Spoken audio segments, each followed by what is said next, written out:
Good morning and welcome to the May 26th regular meeting of the Calaveras County Planning Commission. We'll get started with the Pledge of Allegiance.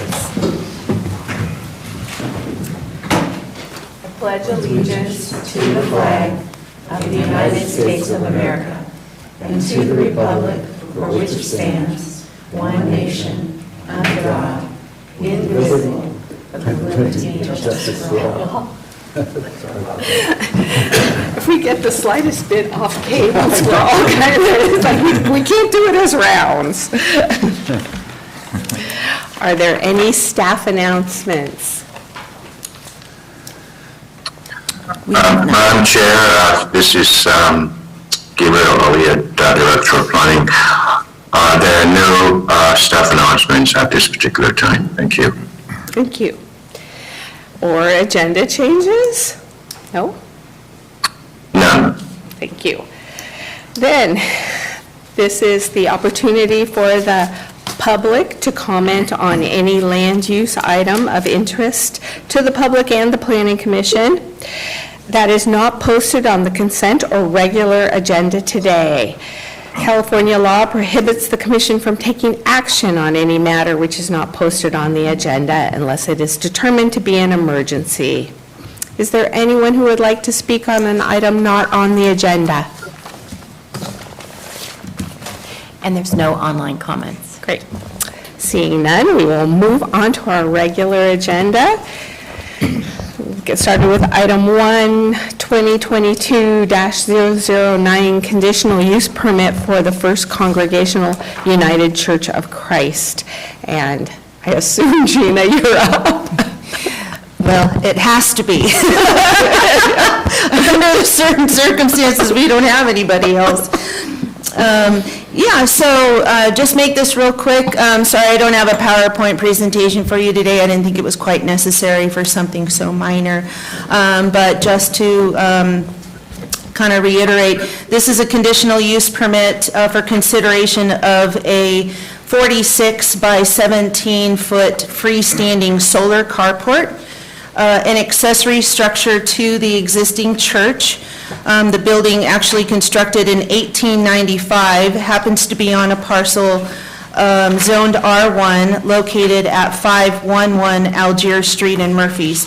Right off the get-go, I'm going to make a slight clarification in that the staff report makes a pre-existing legal non-conforming, applies a status of a pre-existing legal non-conforming use to the church, but in fact they actually have a conditional use permit from 1989 for both contiguous parcels. So it wasn't really mentioned in the report, and it wasn't noted until I discovered it this morning that the church actually owns 2 contiguous parcels for which they use pretty much as one. So they've got the old church building on APN 68-16009. They've since done an addition.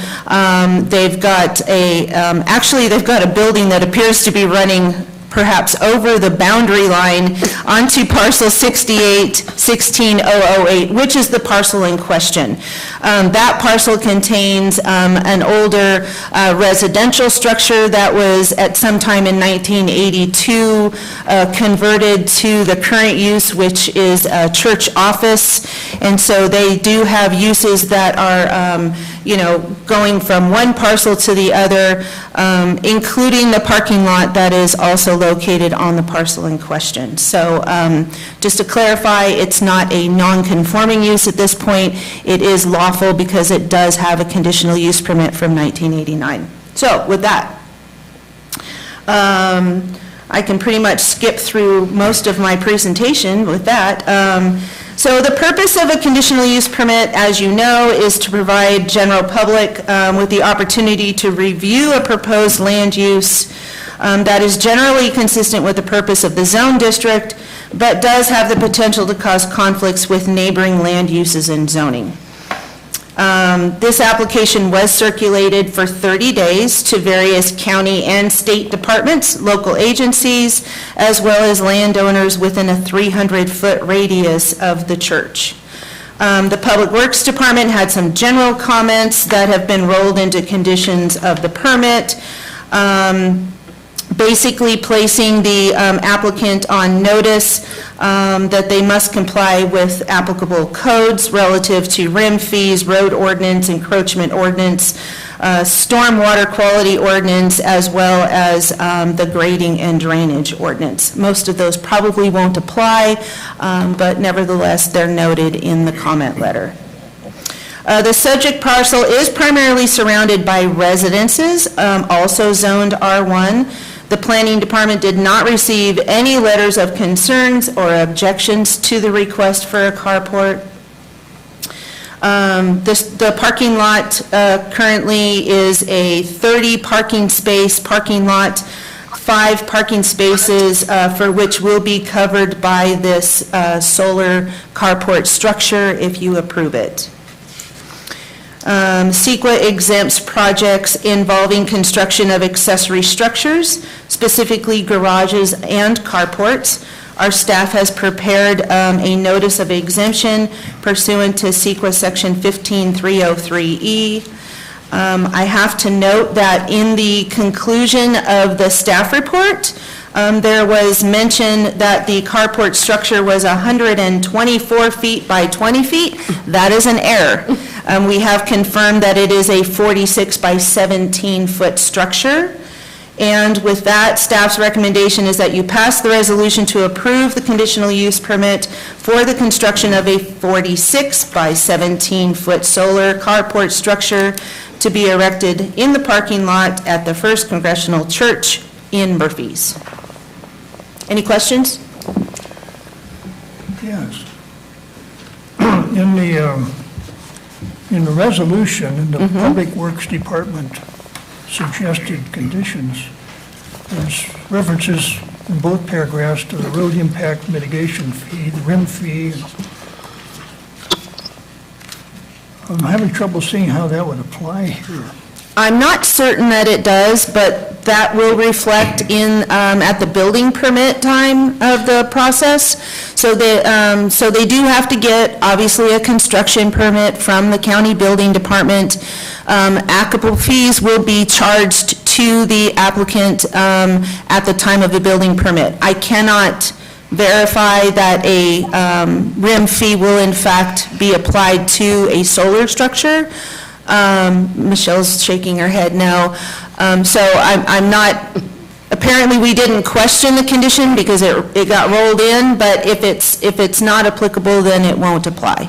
They're all generic comments. Right. Like, there's no anything here. No. I was going to say, I think that's a kind of a Public Works form letter that, Yeah. hey, they may have, to the extent any of these are applicable, they will have to comply. Exactly. And honestly, that was new language. I had to read it several times myself just to try to wrap my brain around it, but that's not typical. Robert Packinger has kind of stepped aside. Obviously, he's our new Director of Public Works, and so he's training some other staff, and so I think this is just kind of maybe some simplified general language that they might be applying. It might be just something new that they're doing. Well, I just don't want to have something apply by virtue of this resolution it wouldn't otherwise apply. I do believe it says as applicable. as applicable. It's applicable, yes. Yeah, I mean, So it if talks it- about off-site improvements, it Right. talks about things that are just not going to apply here. And in the future, I would suggest that our staff actually review those conditions a little bit more thoroughly, and if they simply don't apply, then let's not include them. Well, the way this is worded, it could be read to say that the road impact RIM fee is applicable because the first sentence of Section 2-1 says the applicant will be required to meet the provisions of all applicable codes in effect at the time. These include the RIM fee. That would seem to tell me, as a reader, that that is applicable. No, not to me. I read it to say they will be required to meet the provisions of the applicable codes, but if you were to read that code isn't going to apply to this project.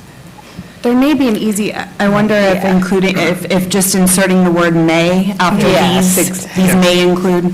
Yes. That's good. Yes, Glad you're here. I think that's a good.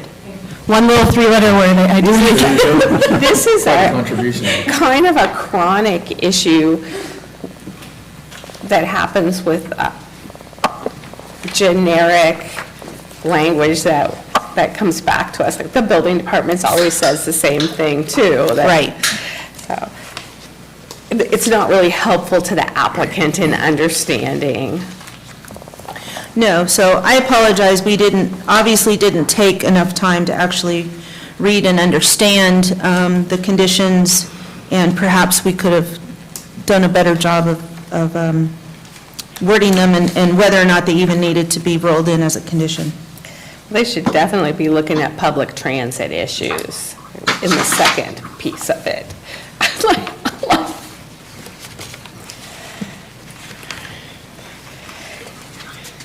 Are there any other questions for Gina or for the applicant? Just a comment, if I may. Our church is actually called First Congregational. We often get referred to as First Congressional, but in the application, you have it spelled correctly, but it is First Congregational.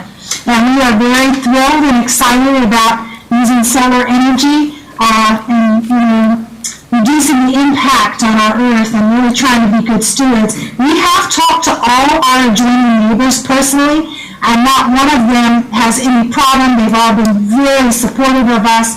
We just wanted to make, when the letter went out, some of them called and said, why are we getting this? And we said, because if you have a complaint, you need to make it known. If you have an objection, you need to make it known. And they seem pretty thrilled, because actually, most of the neighbors park on our lot when they're not in Sunday services. So they're going to be happy for some shade. Thank you.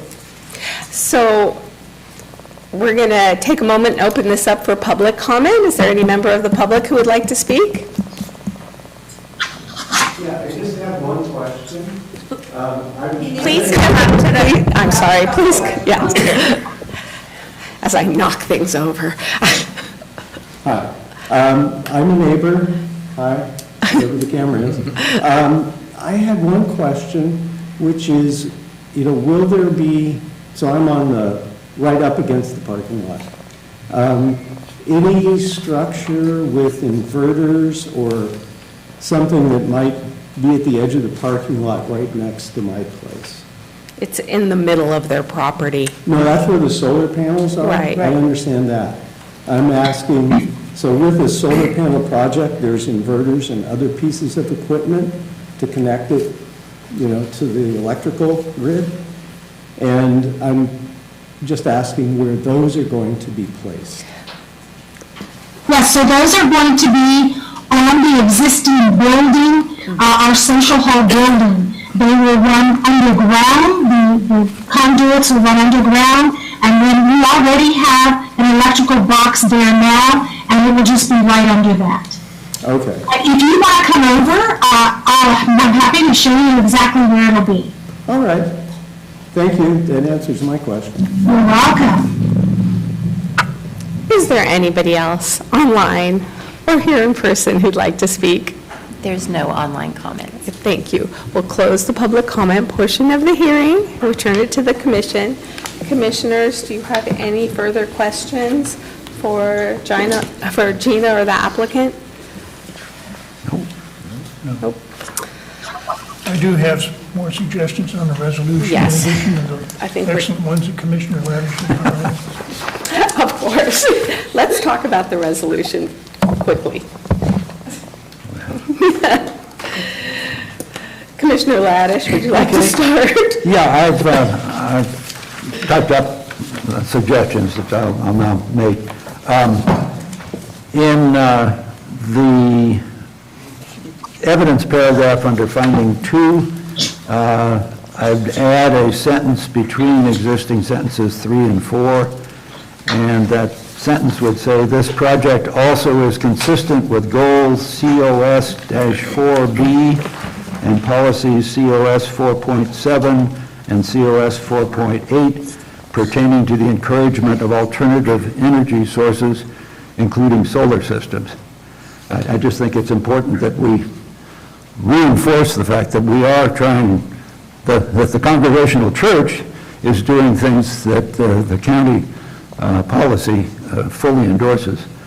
Also, I'm not sure, as far as the existing sentence 4, I really am not sure what the meaning is. There are no general plan implementation measures that apply to the review of discretionary project, maybe that should be an S on that are specifically relevant to this project. And Gina, I really don't know what the meaning of that is. I was going to suggest. So there's multiple general plan implementation measures that we need to review through discretionary application review to find out whether or not any of those are applicable. And in this case, Maddie found that there weren't any of those listed implementation measures that actually applied or could be applied to this project. Well, then I was going to be suggesting we add language to that sentence saying, although COS-5E, implementation measure COS-5E mandates incentives for such facilities as, quote, solar arrays and parking lots, unquote. And I don't know if that is a contradiction to the first part of the sentence or a proper addition.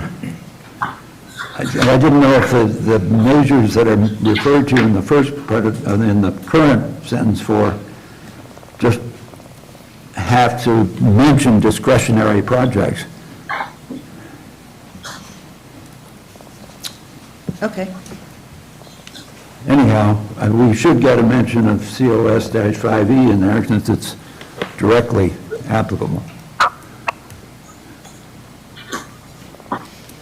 And if it mandates incentives, what incentive are we providing? That would be lovely. Well, at least we're not standing in the way. I'm just curious what our general plan, Yes.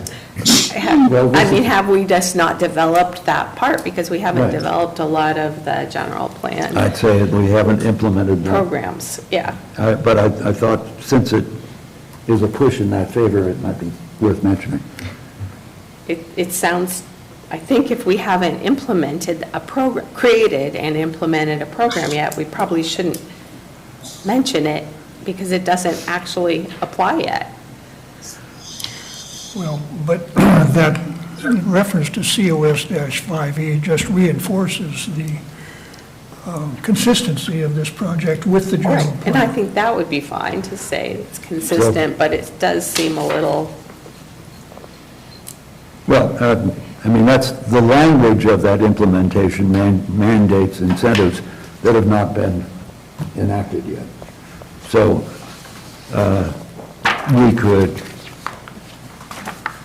could say, although general plan implementation measure COS-5E favors facilities such as solar arrays and parking lots, if you'd like I was going to say, or encourages. to encourage it.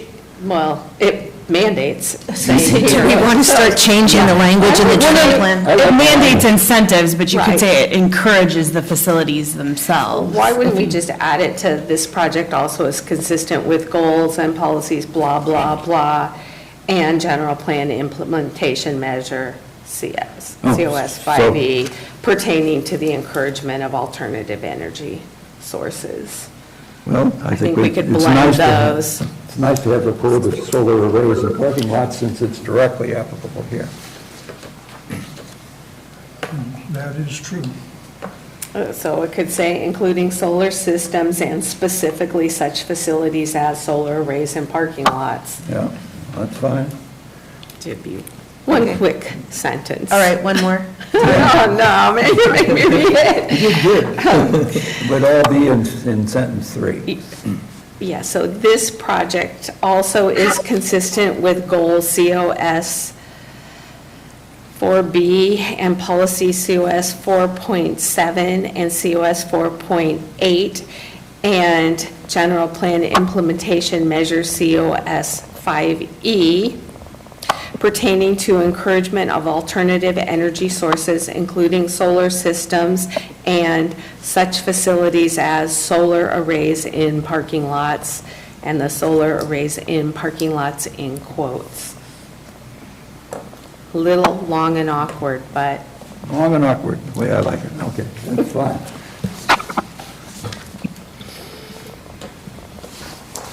Then I had one other thing, and that was in the Public Works Department's conditions, 2-2, the reference to rim fee should be in the plural. Rim fees are due. And now I turn it over to Commissioner Wood. Okay, I'm sorry, Tim. On page 3 of the resolution, on the Public Works Department, it's just in 2-2. Right. The reference to rim fee should be in the plural. Oh. Okay. That one's easy. Kelly? Okay, on page 1, in the last whereas clause, reads, whereas during a noticed public hearing on May 26, 2022, the Planning Commission considered all of the information presented to it, including its staff report, information presented by the project proponent, presented at the meeting. I would strike the second phrase, presented at the meeting, because it doesn't make any sense. And we should now add public comment to that list. Madam Chair, members of the Planning Commission, this is Gabriel Elliott. Most of the things you're looking at are actually standard language. So, for example, if during this deliberation, for example, Dr. Hollinger came up with additional information and clarification which are considered to be relevant to the item before you, then that statement basically ties Dr. Hollinger's comments, which are relevant to the application, with evidence already presented at the Planning Commission, if the information she provides is a form of clarification. So in this particular instance, it may be okay to want to strike that language, but that is a standard language that kind of ties everything together. So which means your actions are based not only based on public comment, information on the staff report, but also clarification from an applicant, which results in you making a decision. So that's just a genesis of the language that you're looking at, not specifically related to this project, but it's a general kind of legal catch-all language that we put in there that includes some issues that may arise during a public hearing. Director, we're not trying to remove it, we're just trying to correct the grammar of it. That's fine.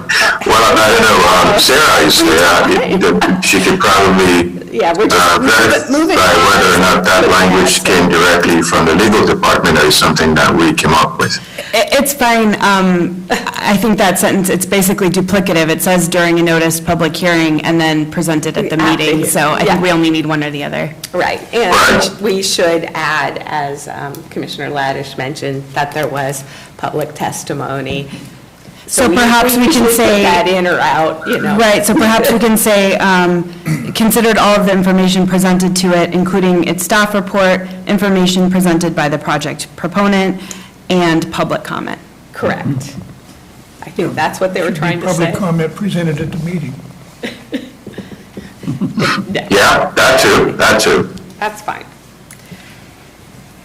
This is the same old thing. Gina knows what we're talking about. Next. Okay, the only other one I had that Commissioner Laddish didn't refer to is on page 1 of 5, under paragraph 2 at the bottom, under evidence, it says the parcel is designated by the county general plan as residential low density and is located within the Murphy's Community Plan area. although there is currently no community plan policies approved for Murphy's, which seems to be surplusage here. Although we'd love to be reminded of that. In fact, it was on my list of things to mention today. I was scratching my head at that sentence myself. And what is the Murphy's Community Plan area? It's an identification of an area that will be, is identified as the community of Murphy's, that is kind of a placeholder for future goals and policies. If in fact the community members of Murphy's would like to add them to the general plan, they can. So we've identified each community in the county and called it out as a community plan area, some of which have adopted policies for their, their visions and goals for their communities, others have not. And that area could change. Yeah, it was the Murphy's Douglas Flat Community Plan area. I mean, I just don't think it belongs here. I think it's just an identification that, it is in a Murphy's Community Plan area. However, at this time, there are no policies. If you don't see it necessary, we can certainly strike it. I don't feel strongly either way. I think since we say under the second whereas that it's in the Murphy's town site, that accomplishes the geographical point of where this is, if that's why we're having the Murphy's Plan Community. I don't think they're quite the same, but that's okay. Yeah. We can strike it, we can, whatever you want. I would strike it, but I don't feel strongly about it either. I'm fine with. Are we fine with either leaving way. it alone? Leave it alone. Everyone's good? Yes. Going once, going twice? There is, sorry, I just wanted to get in on the fun. There are two comments. Additional comment, there, yeah. And then also, it says, although there is currently no community plan policies, I would just say there are no. Yes. And then finally, You could be on our committee. at the very top, a resolution approving conditional use permit 2022-009 to construct a solar carport at the First Congregational, not he first.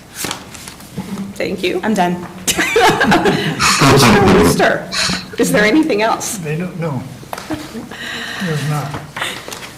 Then I think we are ready to hear the recommendation.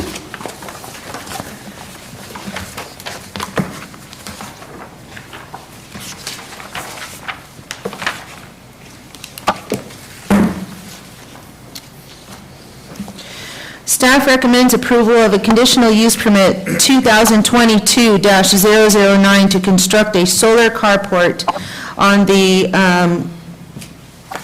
First Congregational Church. Congregational, excuse me. We've got the word intermixed. Throughout the entire report, I see one and then I see the other. And every time it comes across, I have to stop and think. Church parking lot in the R1 zone on APN 68016008 as amended. I move we adopt that. I'll second it. So we have a motion and a second. All in favor? Aye. Any opposed? No. And we are still missing, of course, one commissioner, so 4-0. Thank you, congratulations, I look forward to seeing it there. Thank you so much, guys. We really appreciate it. Take care, bye-bye. Bye-bye. Okay. Then we are going to move on to the continuation of our greenhouse gas discussion. Well, now, can we do that? It's not on the agenda. Yes, it is. Oh, Yeah, it was on the one public. So, yeah, prior to the last meeting, I was a little proactive because I didn't have a net and I panicked. So I put together your packets, brought them to you, and then after the meeting, which included the agenda, And so, obviously, we continued greenhouse gas reduction measures to this meeting. So then I immediately went back to the office, revised the agenda, reposted it on the web, and everyone else got the updated version except for you, because I had already given you guys your packet, so I apologize for the confusion. The public one definitely had it on there. Thank you. So, let's see, where do we want to start? We had left off at ag and invited a lot of folks to come and provide some additional information and education to us. So is everyone comfortable starting there? Yes. Okay.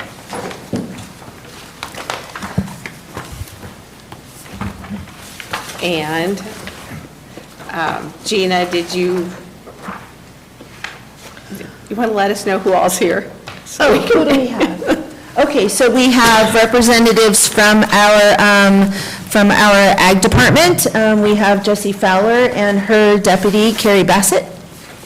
And then we have our HR department, who is represented by Nick. And our integrated waste management division, we've got Jennifer, and I'm not sure if Paul Ferriani's online or not, but Jen says she doesn't need him, so. Great. Okay, then let's go ahead and start with ag, and I think probably, is there? Oh, and we have Scott Onetto, our county farm advisor, also online, so he's going to help out our ag folks, because I think he's got a lot to say. Okay. So do we want to ask questions, or do we want to ask each of them to give us their general comments on what they've read and what they'd like to see included or not included? What are the commissioners? Let's get their comments. Okay. So who would like to start? I think they were kind of pretty much waiting for the commission to kind of take lead, so maybe perhaps if you ask them some specific questions, then that might kind of, help Well, I think initiate the discussion. We assume that each of them have seen the list. They have, yes. I've emailed it to all of them, and they've all read through it. And what I would like is for each area, for the representatives from the staff to give their comments on what's stated in the consultant's list. We may not ask a question that is something that they're concerned with.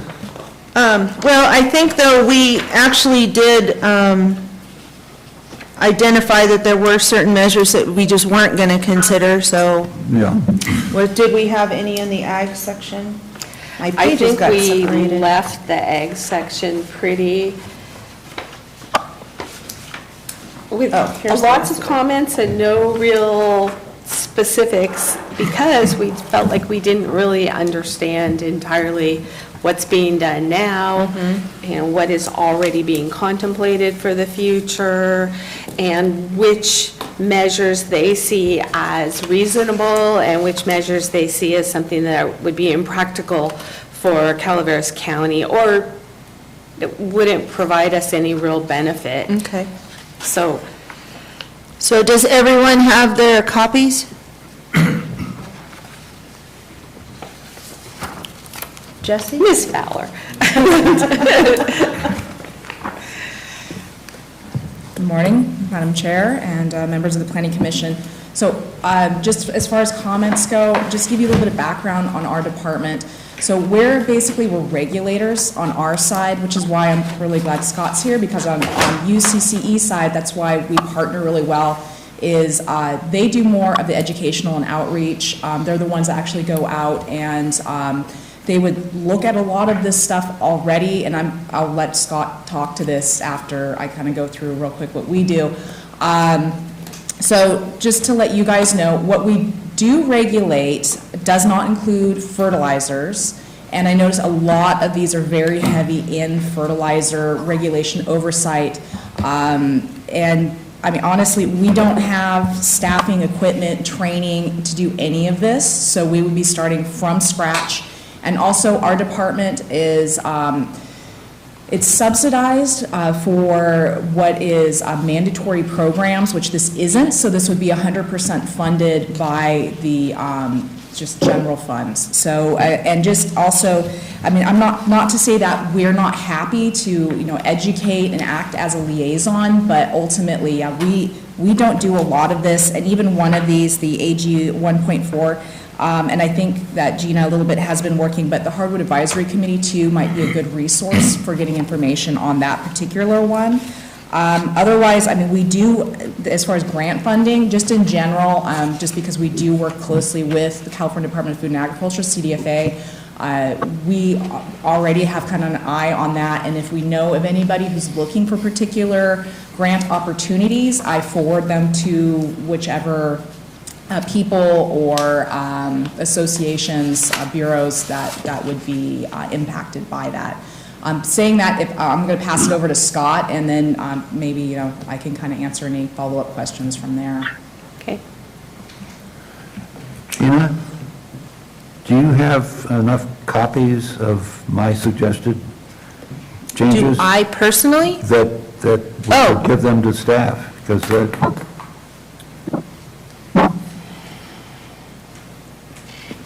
I think the answer is yes. good.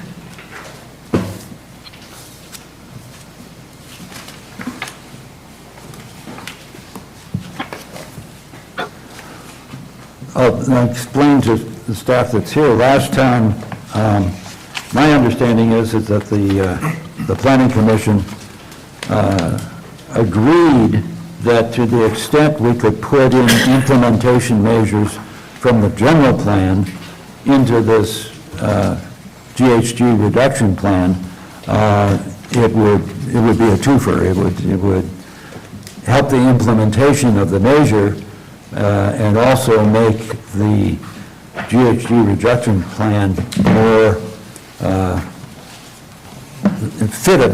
a better fit for Calaveras County provisions. But I realize this is yes. That would be my reaction too. Yes, yeah, it's a lot of you. So what I have done is I realized it would be unrealistic to expect the consultants to go through all the implementation measures and see which ones might be applicable. And so I have individually suggested where some of these things could go. And so it's totally unrealistic of me to expect you to have memorized all the implementation measures. But such as in agriculture, I suggested that we add implementation measure RP-2D, which is agricultural best management practices, education and stewardship, into what the consultants had provided as AG-1.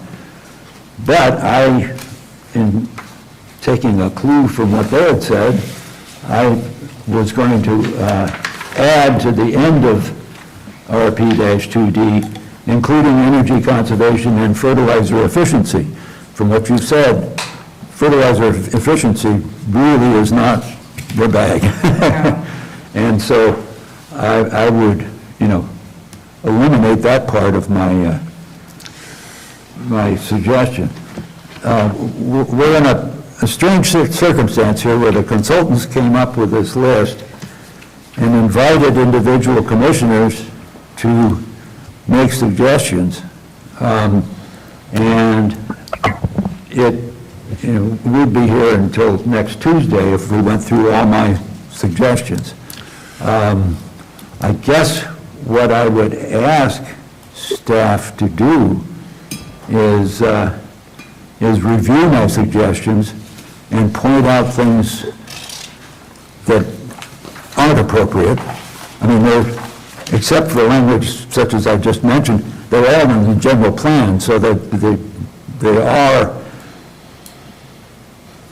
mandated for the county to do eventually. And so, but you might have suggestions as to where they would better fit than what I've suggested, et cetera. I just was trying to provide a framework for the consultants to consult and act appropriately. But the fertilizer efficiency was one thing I added that. No, and I absolutely understand, kind of the pickle that it's like we have to implement these, where are they gonna go? And that's why, again, I'm really happy that Scott's here, because this is something that I don't know for sure, but I have a strong inkling that they've already kind of looked into, have some training on, and it might be something that the county can work out with Scott. He's nodding. So I think if you want to listen to what he says, he might be able to assist you with this portion of it, and maybe that'll make it a little bit easier for everybody. Thank you. Yeah. Well, I would like to go back to the consultant's list of strategies on ag, because I have questions about every one of them. So why don't we hear from Mr. Anito first, and then we can go back through these items, and he may have, he's got his hand raised, so he has something he wants to say. So let's hear his overall discussion, then we can come back. I think we're going to look at each of these items individually. Sure, that's fine. Okay, great. Is that good with you? Works Okay. perfectly. Thank you. Good morning, Commission. I didn't realize you could see me, so good morning. I'm Scott Oneto. As Gina mentioned, I'm a farm advisor with the University of California Cooperative Extension, and I work in El Dorado, Amador, Calaveras, and Tuolumne counties. And I appreciate getting this document and being able to provide some comments on it. Maybe I'll quickly just kind of go through the agricultural section that we're talking about right now and just give you some of my initial thoughts. And I apologize to Gina. I told her that I would send her some written comments, and I didn't get a chance to do that prior to the meeting, but I do have all of these typed up, so I will send these to her if that would be of assistance to the commission in kind of further reviewing some of these practices and recommendations. So I guess maybe just real quickly on AG1, which is kind of on crop production and more specifically tied to fertilizer management. I think it's a good strategy. I guess the one partial concern I would say is it really is fertilizer heavy. And I think, for Calaveras County, although we do have some fertilization practices that occur in crop production, I would say it's minimal. And so I think it's okay to maybe have a strategy or two in the strategy descriptions that maybe talk about fertilizer management, but for the actual category itself, I would maybe make it a little bit more broad and just maybe say increase crop production efficiency to reduce GHG emissions, and not necessarily tied directly to fertilizer management.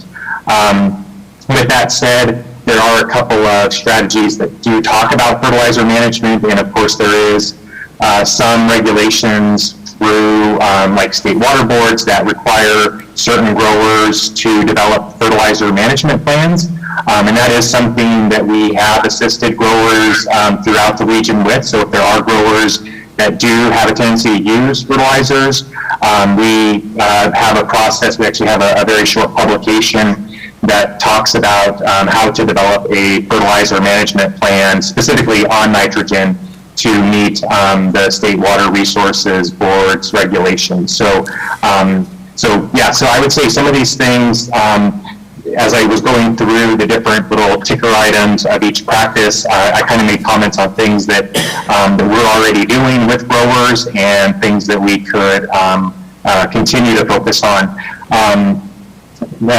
A couple of things with, let's see, on like AG 1.8, I just finished up a 3-year project on evaluating the efficacy of adding compost to annual rangelands and looking at greenhouse gas emission reductions, carbon sequestration, increased forage quality, increased forage quantity, looking at weed population shifts. And so we've been doing a lot of this kind of research here locally for the last couple of years, and so certainly we can kind of plug some of these projects and the outreach materials that we're already doing into your guys' document. Because in this particular one, it's in 1.8, it refers to the California Department of Ag's Healthy Soils Program, incentive program, and I'm pleased to say that I would like to think that as a result of some of the research that we've been doing in outreach, there's been several dozen ranchers in the region that have received HSP funding over the last couple of years. And so we're going to be doing more outreach over this next year to try to get even more ranchers knowing about the program and how to apply for it. So I don't know if you want me to go through every single one, but that would be kind of just some general thoughts on the AG1 section. On AG2, which is implement livestock manure management strategies to reduce GHG emissions. Again, I think some of these are probably, maybe the consultant pulled some of this language out of other plans that they're doing for maybe larger ag counties that have like more dairy or manure management issues. Although we have a lot of livestock in the county, it's spread over, vast acres of annual rangelands. And so, again, I think having some strategies that talk about manure management is important, but again, it's probably not a major driver for livestock producers here in this county. It's we don't have large dairies where we have pools of anaerobic conditions where we're trying to do manure management and breakdown of those solids. So I do have a couple of just comments on some of those strategies if you want me to talk more on those. And then the last one is also kind of geared towards livestock on the enteric fermentation process. And again, yes, cows are burping and there is enteric fermentation, but we have several researchers in our system at the vet school at Davis that have a lot of great information on some of these practices, and we could certainly help extend some of that research information to the commission and also to the members of the community if that would be of value. So those are kind of some general just statements and comments. Maybe if that'll open up some discussion. The other thing that I did want to just make sure the commission is aware of, in particular to this category on agriculture, we just hired a new academic farm advisor like myself that is going to be housed in our Calaveras office. He starts next week, June 1st, and he comes to us from Fresno County, where he has been doing a lot of his work in irrigation and fertilizer management. So a lot of these practices that are kind of highlighted here kind of fits right in his wheelhouse. So we'll be super excited to have him on board next week, and some of the comments that I made on this document kind of refer to him and say, no, our new agriculture farm advisor can probably work on some of these things with the county. So maybe with that, I'll turn it back over to you all and Gina if there's any specific comments. Okay, questions? Well, I mean, let me see if I can summarize. What I think I heard here is that we really need to condense this into fewer items, more general, and that the new person will be able to help us identify some specific things that would be appropriate for our county for the consultant to include, but that a lot of this just isn't appropriate as we anticipated to our county. Is that okay, Commissioner Wooster? I've had a lot of trouble figuring out what, if anything, here really would work in this county. Well, And some of them, the one in particular that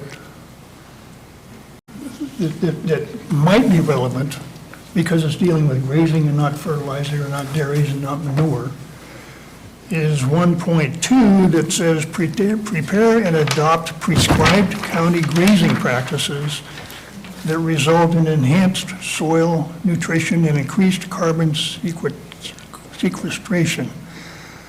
I don't know whether these would be mandates or recommendations, and I have no idea what they would be. So what grazing practices would anybody be having in mind by this? It seems to me like we need to be more in the realm of hire someone to assist the county in developing strategies to reduce greenhouse gas emissions as a result of range agricultural practices in the county, including looking at, and then take the list from these folks. Because, like we said before, a lot of this just, we don't have an intensity of use that it fits any of this. And I don't think we need to end up with more than 3 or 4 items that would really make, that have some ability to be quantified and make a difference. We don't need to have every single thing in here if we don't have that situation. I guess I question whether we have any room to have any that would make any difference to anybody.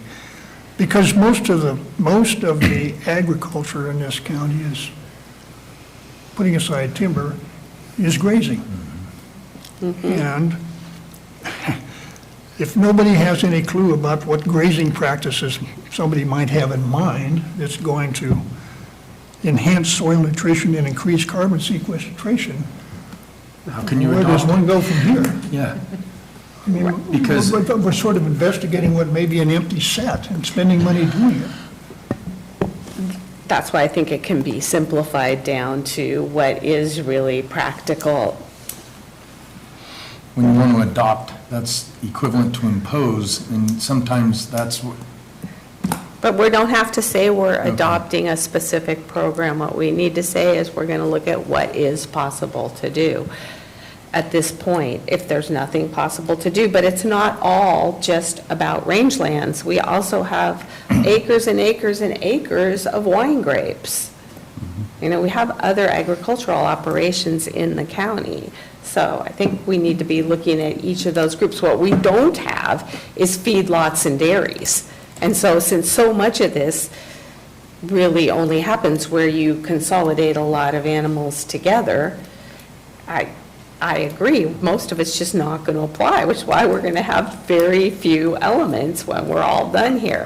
But I think if Scott is going to send some information and they have a new person coming who might be very up to date with how to address these things, maybe we get that information and take a look at it, or have it sent to our consultants and have them take a look at it, with our overall comments saying, most of this does not appear to apply to our situation. And I think we need to be really clear about the feedlots and dairies, because that just keeps coming back, just like it was in our baseline when we really didn't have anything. I think that the chair has the right idea as far as putting in something about determine what would be good. It's possible. And then follow through, instead of talking about fertilizer efficiency, et cetera. Right. But I'd still like to hear from Scott Onetto, what are these grazing practices? I think he said that because of our rangelands situation, there's not that much, but go ahead, are there grazing practices that you could recommend? I mean, well, we certainly rotate our stuff around. So kind of getting to Commissioner Wooster's question about specifically AG 1.2, I think maybe the wording should be rephrased instead of preparing and adopting, prescribed county grazing practices. Maybe it's support, good grazing practices that result in enhanced soil nutrition, soil health that increases carbon sequestration. So it might be just a matter of wording, and I think there are already, we have, lots and lots of short publications on good grazing management strategies. So it's, leaving so much residual dry matter at the end of the season, which is that little stubble that provides sort of the microenvironment for good grass growth the following year. It's rotational grazing in certain areas. It's keeping, livestock out of maybe certain riparian areas during certain times when they might be shedding more fecal coliform. And it's, making sure that there's, good structure of diversity in the type of forage that's out there, so it's not all moving towards things like yellow star thistle and Medusa head and goat grass that, you're managing for invasive, noxious weeds and trying to promote desirable forage.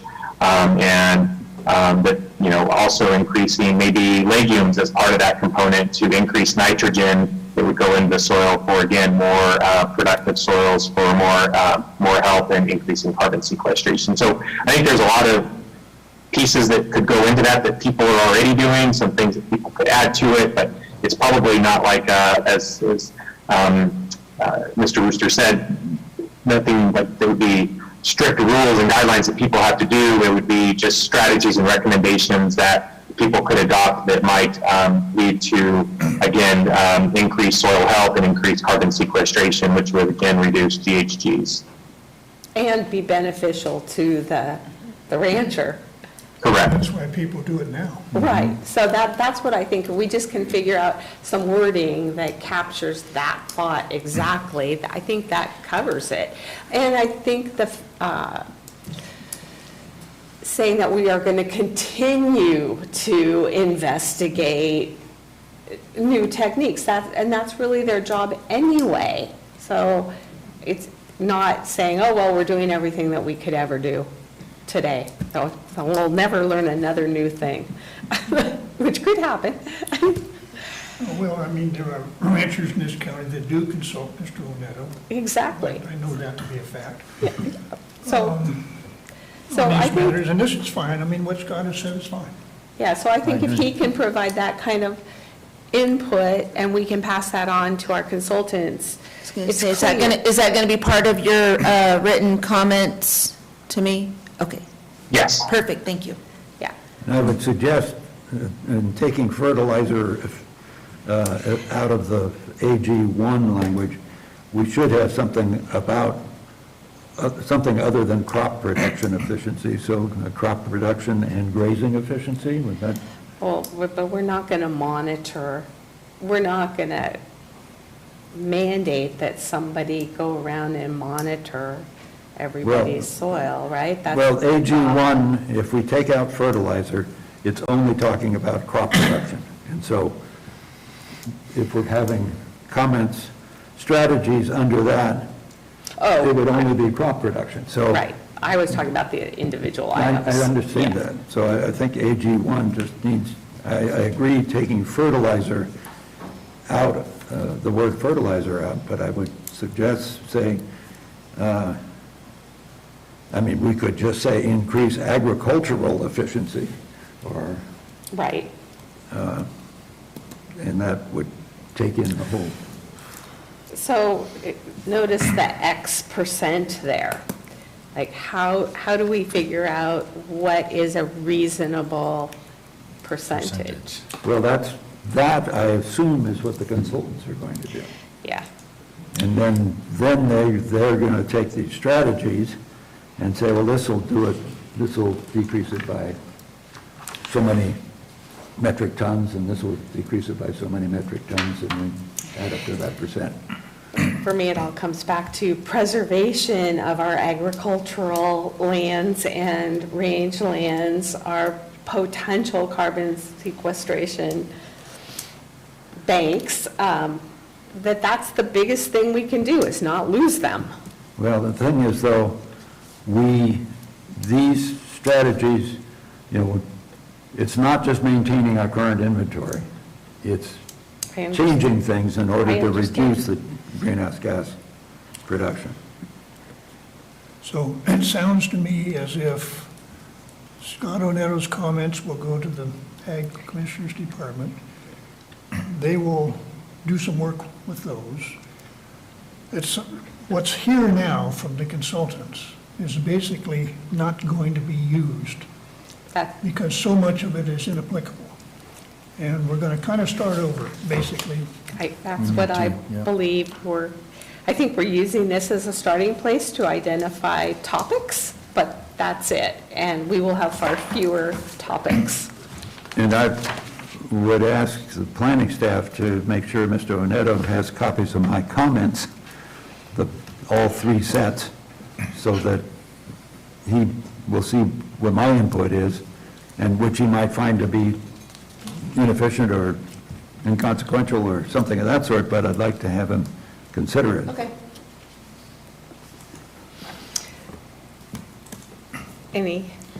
Commissioner Parker, Hey, any if they're going to comments, rewrite it, sir? I'm happy. He's going to provide information for the consultants to rewrite it, I believe. So, I do think that the more specific we can be in suggestions to the consultant, the better, or they might come out with. So better my language. question to you is, once Scott provides his input, and sounds like we're going to get the input as well as from our new, what is his title? New farm? He's a farm advisor as well, yeah, Okay, he's just okay. going to be more focused on small crop production systems, so like row crops, and then also fertilizer, nutrient management, irrigation. And I guess maybe just so the commission also knows, we've got two other people coming on board very quickly, probably in the next couple of months. We just made an offer, and it's kind of pertinent to this, on the energy section. We are hiring a woody biomass and forest products advisor that's going to be looking specifically at Perfect. how to use woody biomass coming out of our timberlands more efficiently. So whether it's through traditional biomass or looking at even more state-of-the-art innovative type project. So I did make some comments in that section as to that person, and that person will be starting like in the next month and a half, I believe. Wonderful. So my question is, once our new crafted measures for the ag section are done, are you going to want to see them again, or is this simply something we can roll into the overall list and move forward?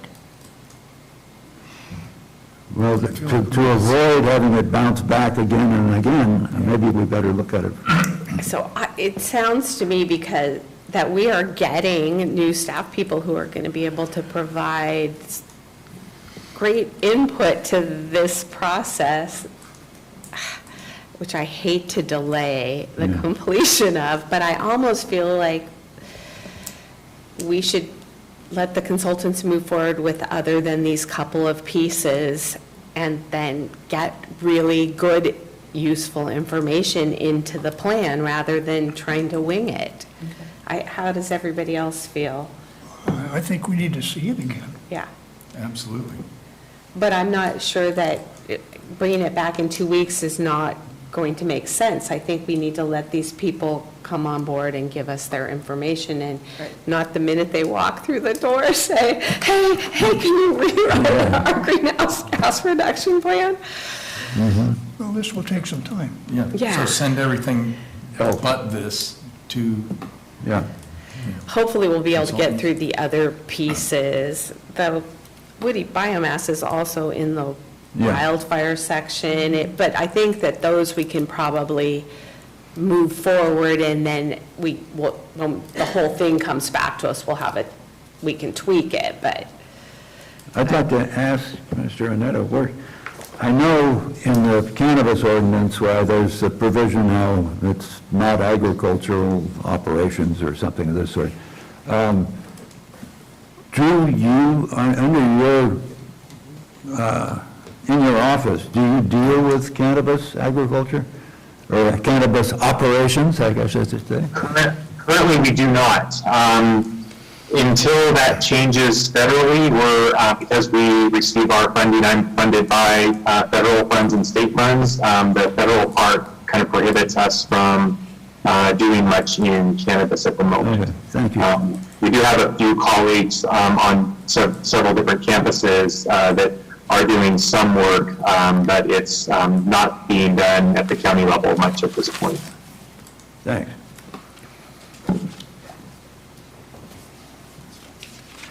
So we're moving on. Okay. Anything else for these folks, or can we let them get back to work? I'll just point out to Mr. Annetto that in my first set of comments, I've got 3 sets of comments that are directed to the consultants. My first set proposed an AG-4, so if you could kind of look for that when you get it, I appreciate it.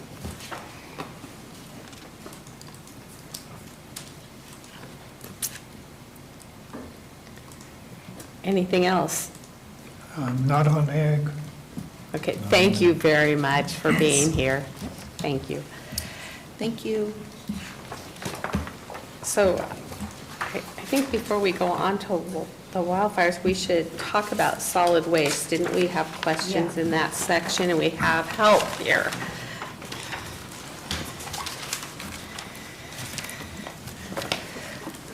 Good morning, Commissioners. My name is Jennifer Cashy. And when I review this, I do have some questions, as we all do, with the 1383 implementation of the organic waste component.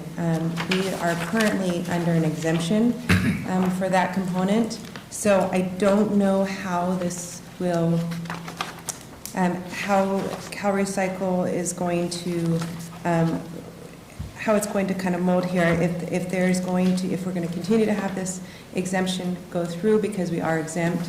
I just have some questions about that first part, the SW-1. So I know that our discussion was, are there any portions of it that would be practical to implement earlier in the process, even though we have an exemption? Or, you know, we see the issue. Right. You know, I think it would take more review, but my initial response would be no. Okay. That's clear. Yes. And, you know, this exemption, as it states, would exempt us from any kind of curbside collection of organic waste.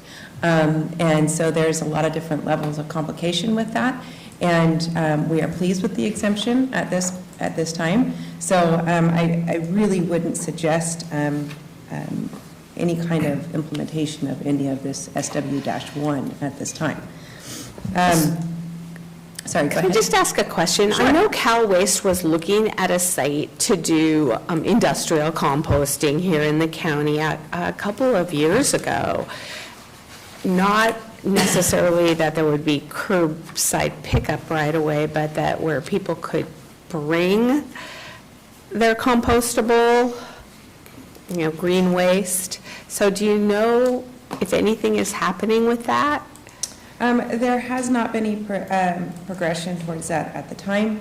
There's continued discussion about that, but nothing that I can report on right now about that.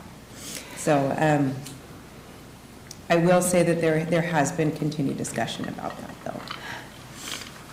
And I do know that there was some discussion regarding composting facilities, even, you know, outside of the Cal Waste recommendations.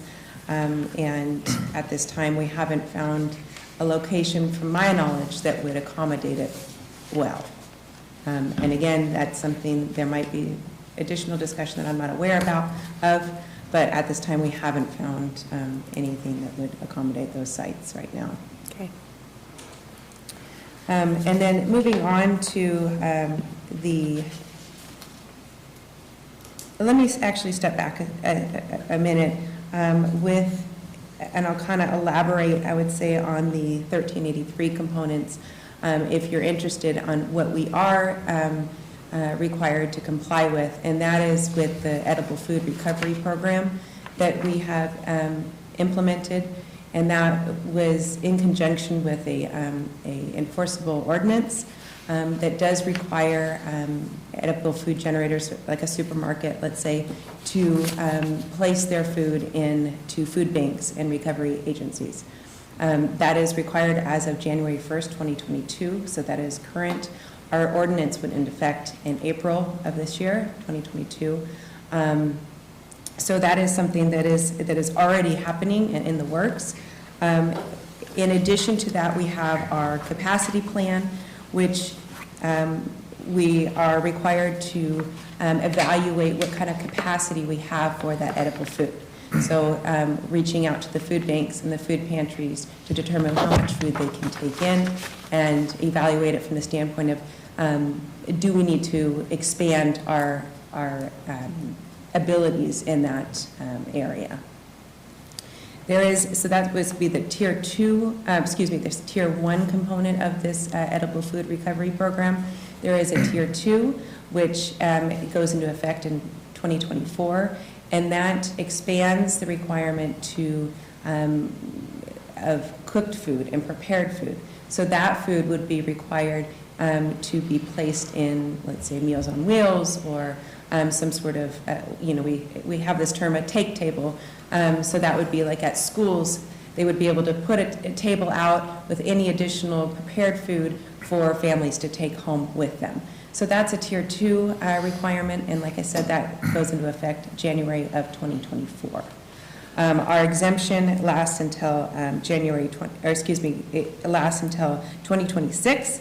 And like I said, we are pleased with that exemption because implementing something like that would be quite arduous and logistically very difficult for our county to do. And from the standpoint of the volume that we would be generating and the impact we would have is very minor because of our low population and our rural status. Moving on to the idea of moving 5% of waste to forward landfill, accepting more at Rock Creek rather than moving it to forward landfill. I have some questions and potential issues, and from a logistics standpoint, again, the forward landfill is a Class 1 landfill, and they are permitted to accept an expanded amount of waste than Rock Creek does. So determining what kind of waste would be able to be diverted to Rock Creek would be something that would need to be discussed further. I have a question on that. Yes. I don't know why the consultants just mentioned forward landfill when the inventory mentioned many other solid waste facilities that we forward our stuff to. So I guess your comments would apply to any of those as well. Correct.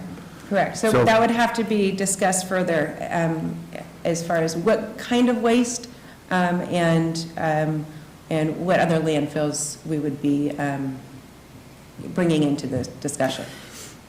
Why are we sending waste to places other than Rock Creek now? They allow different things to be taken there. Correct. So, for instance, the cleanup efforts from the Butte fire, that's considered a higher level of hazardous waste material, and that's not something that we would take at Rock Creek, so that would have to be transported out. We also, additionally, our curbside collections oftentimes can be trucked out of county rather than going to Rock Creek landfill as well. So Is that because you're trying to extend the life of Rock Creek partially? No, I wouldn't suggest that would be the reason for that. Do you know what the reason is? Yeah, so why would curbside collections be sent outside the county? I don't understand that either. Well, that's a preference of the hauler. Oh, okay.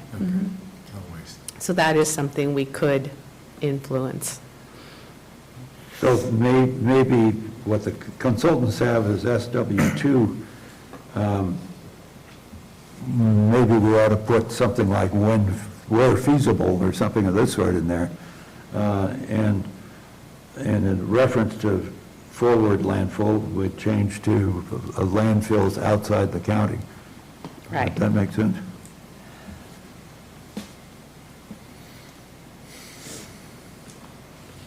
And it seems to me that the curbside pickup, it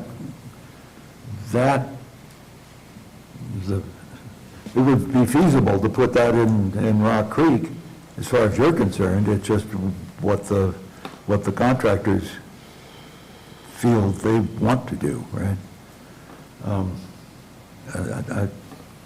I think that's a question that needs to be looked into. I mean, if we, I don't see where curbside pickup is generically different in what it's picking up than what the guy down the street is taking to the local solid waste disposal. Right, the area. transfer stations. Yeah. Right. Well, So- yeah, it raises the question, why would anybody want to haul refuge to Livermore when you can haul it to Milton? Because they have Price. negotiated a better price at that landfill than they have at Rock Creek. So it's cheaper. That's right, it's economics, it's always economics. Well, maybe that's where the problem is. Well, I think that if we're required to take what we can at Rock Creek, we're going to have to figure that out, so. Negotiate with That's- them. There are times that we do take it. Yeah. It depends on the time of year. Thank you. And regarding SW-3, that is something we would also have to further consider. I don't have a lot to comment on this one at the time. We are a small landfill, so we are not producing the volumes that you would see at a forward landfill, right? So again, that goes back to the size and our rural status, that in what I'm consistently hearing with a lot of these measures and bills is that we are a smaller county, we have a rural status, we have a low population, so a lot of these are not going to be applicable to us. And I can't necessarily say that for SW-3 because I would have to take some more time to review that and determine some more clarity on that. But again, my initial response to that would be the volume is not there to satisfy that those capture rates that they're looking for. And 1% would really be nothing anyway in the big picture, right, of our small starting place? Yeah. That's We correct. do currently So capture it though, right? Some, or no? we have a methane, a flare that burns Okay. it. Mhm. So And you it, manage it to minimize it. that's correct. That's correct. Is So it constantly flaring or just intermittently?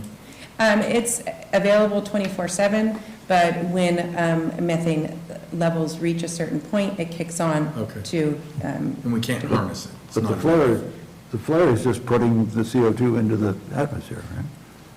I mean, that wouldn't be a methane capture procedure according to the consultants. If we're trying to reduce greenhouse gases, burning methane just makes an immediate increase in CO2 in the atmosphere, right? Well, again, it goes back to the amount that's being released. So if there's a very small amount, it would be, there wouldn't be prove any kind of, the efforts into it to capture it would be almost obsolete. So what you're if you would. doing now is just reducing it to reduce the exposure of the people right there in the area, not to capture it and do anything with it. Correct. We're not You're capturing just it. trying to dissipate it. So do we have good documentation on how much methane is generated at Rock Creek now? I would have to respond to that, at a later time, and get back to you on that, because I don't know what our capture, or what our volumes are. We are consistently monitored, and we have wells that are monitored so that we are able to determine what our levels are. and we are at, very low and very appropriate levels. So, that is something that we are monitored frequently on. So I think that would be useful information to have because our baseline is based on these averages taken from all over and not necessarily our case. So it might be helpful to know that we don't really have much to reduce. Right, and I can access all of our reports that we have when we do our monitoring and the levels that they're picking up. Again, we have very low levels there. There has been a time where it kind of elevated, but that was typically because, we have some sort of, a burner's going down on the flare or something like that. But we're typically far below any kind of a level that would be concerning. Were you contacted by the consultants for this information last year? Yes, and in fact, we are currently consulting with our own consultants to kind of generate some more information and a better report. I wasn't involved in that initial contact, so I'm kind of coming up to speed in the last couple of weeks and getting involved here now. Okay. So I would have to go back and kind of get a little more detail on that initial contact and what information was provided at that time. So maybe all we can really say is to manage the landfill, to minimize the generation of methane, to, monitor best practices and manage it in the best possible way. And maybe there will be new technology coming that will give us an opportunity to do something more, but it doesn't sound like we have it now. Mm-hmm. Again, it goes back to the volumes and what is applicable to our circumstances, as we are rural and low population. We're very small compared to the other landfills that are being kind of evaluated here. The consultants told us, if I remember right, that there's a capture rate of 60% on methane, and they called it a modeled methane capture rate. And I'm wondering, what does that mean? Is that model just a model? How accurate would it be? Is the number anywhere right? And what would it cost to try to make the capture rate 61% or whatever it is they're talking about doing?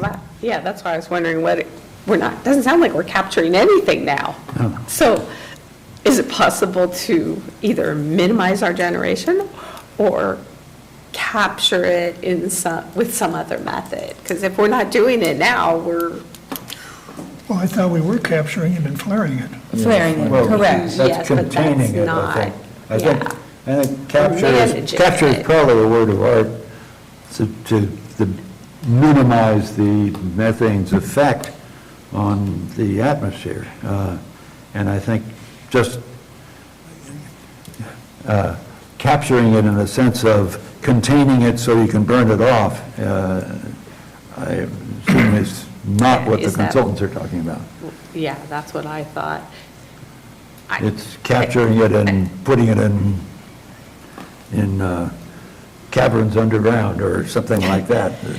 Never see that every day. I would like to see what the consultants were, their report, just to have awareness on what it was in its entirety, because, of course, I just get a small portion, and initially reading this 2 lines of what the thoughts are, the recommendations, it doesn't give me a whole lot of information. Yeah, right. What equipment would do this that meets the capture criteria? Well, if you need to see the inventory, whether the county has the inventory has been already established, and it would be interesting if you disagree with what the inventory says, because there were many things in the inventory that really did not seem to apply to Calaveras County. So I applaud your interest in seeing what the consultants have said up to now. Absolutely. I'm always interested in seeing what they come up with.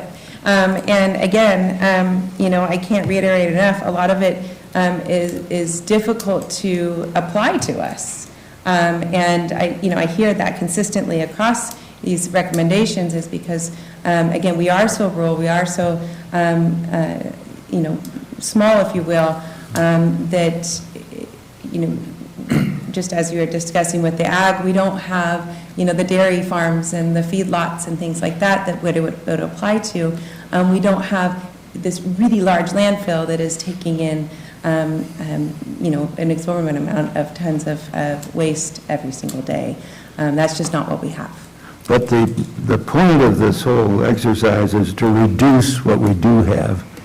So we can't just at every turn say, well, that doesn't apply to us because we're a small county. Absolutely. So we have to get along with the reductions. But absolutely, and I agree with you. I think, again, it goes back to the numbers. So if we start to collect, let's say, the organic waste curbside, it's such a minor component, and it's such a small value and number to it that it really, it's not going to have the impact that otherwise would if you had a larger value. So the measures and the effort that it would take to do something like that, it wouldn't result in any kind of benefit in the long run. So again, I'm interested to see it. I absolutely agree that the idea here is to reduce it. Whatever we are doing is to reduce it.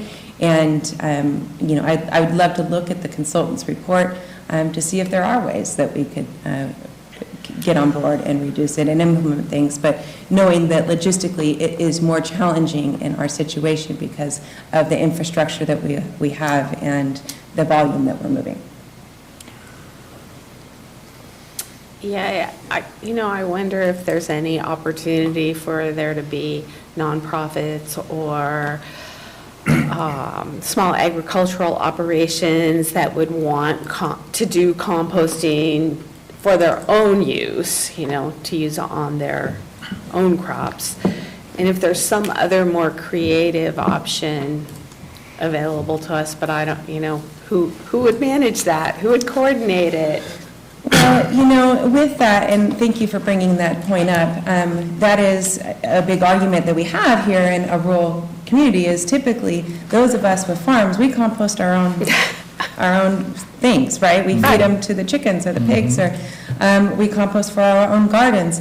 So we do find ourselves, in general, by nature, complying with all of these regulations already because we have implemented these measures, right? So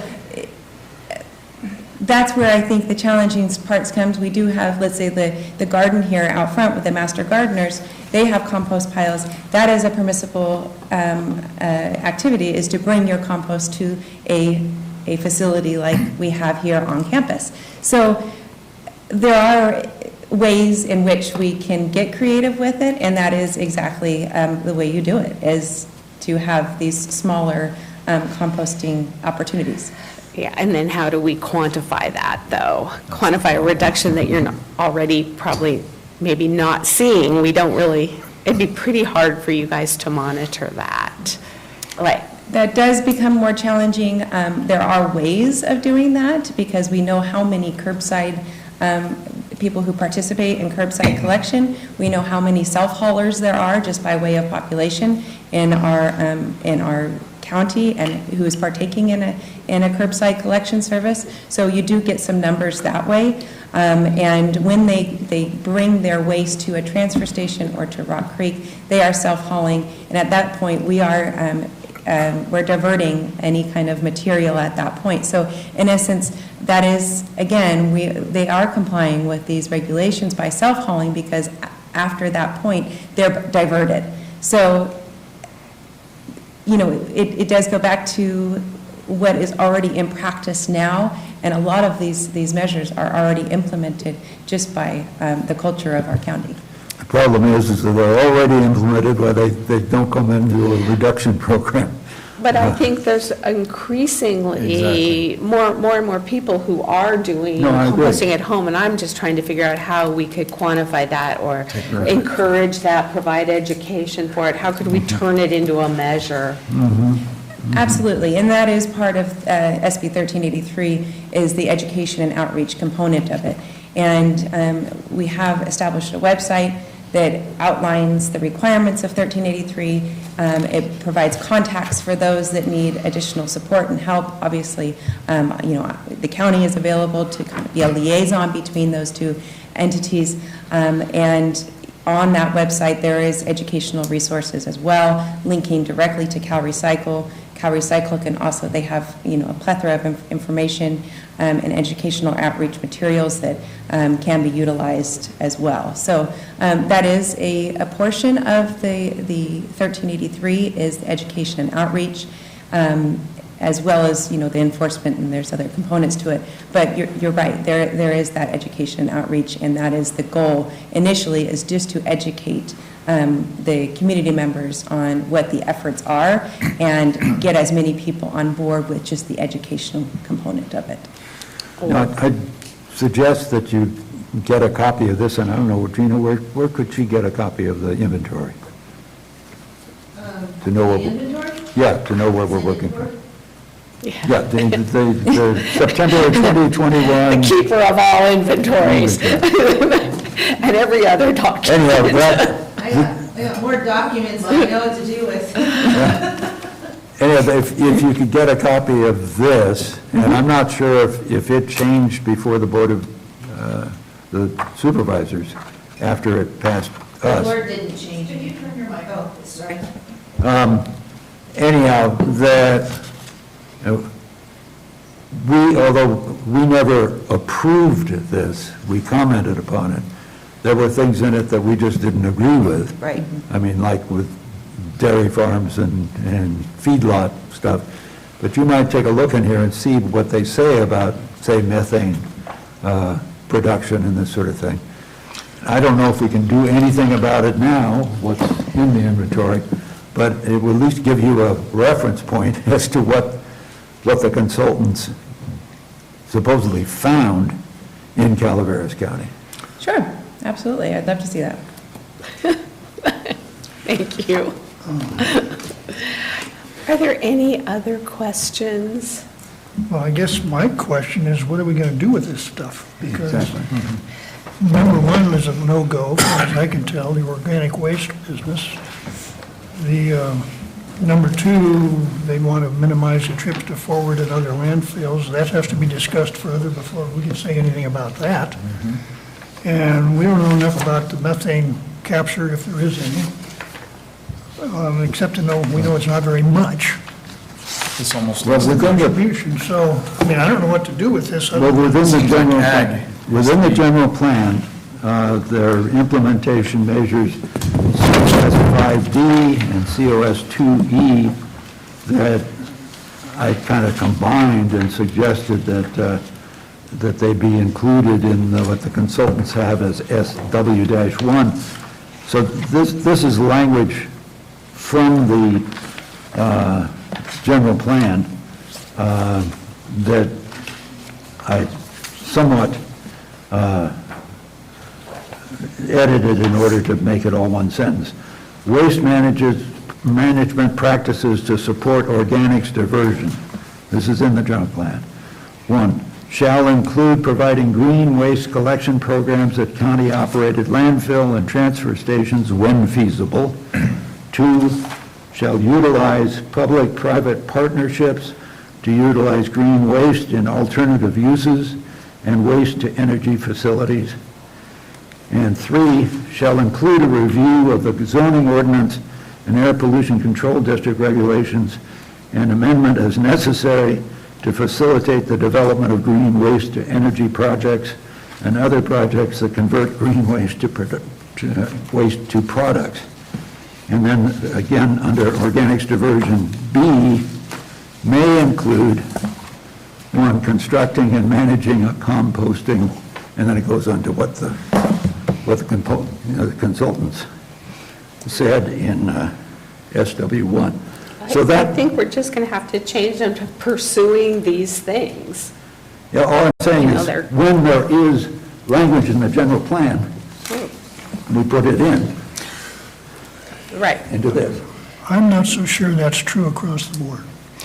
Because if the next step is going to be, okay, now we have taken all of these things, and there might be 100 of them, and they're in the general plan that do not have timelines and do not have percentages for good reasons, and we go and stick them in the greenhouse gas reduction program, and then somebody's going to say, now we have to have new timelines and percentages and hard data and so forth, then what will be happening is we will have amended large parts of the general plan to get things that people like Mr. Infacino didn't get the first time and are now trying to bootleg back in through this greenhouse gas emissions program. I cannot go in, I'm not going to buy that. I think we have to say that we are going to continue to work with our local haulers, with places like Cal Waste to pursue the identification of an appropriate location.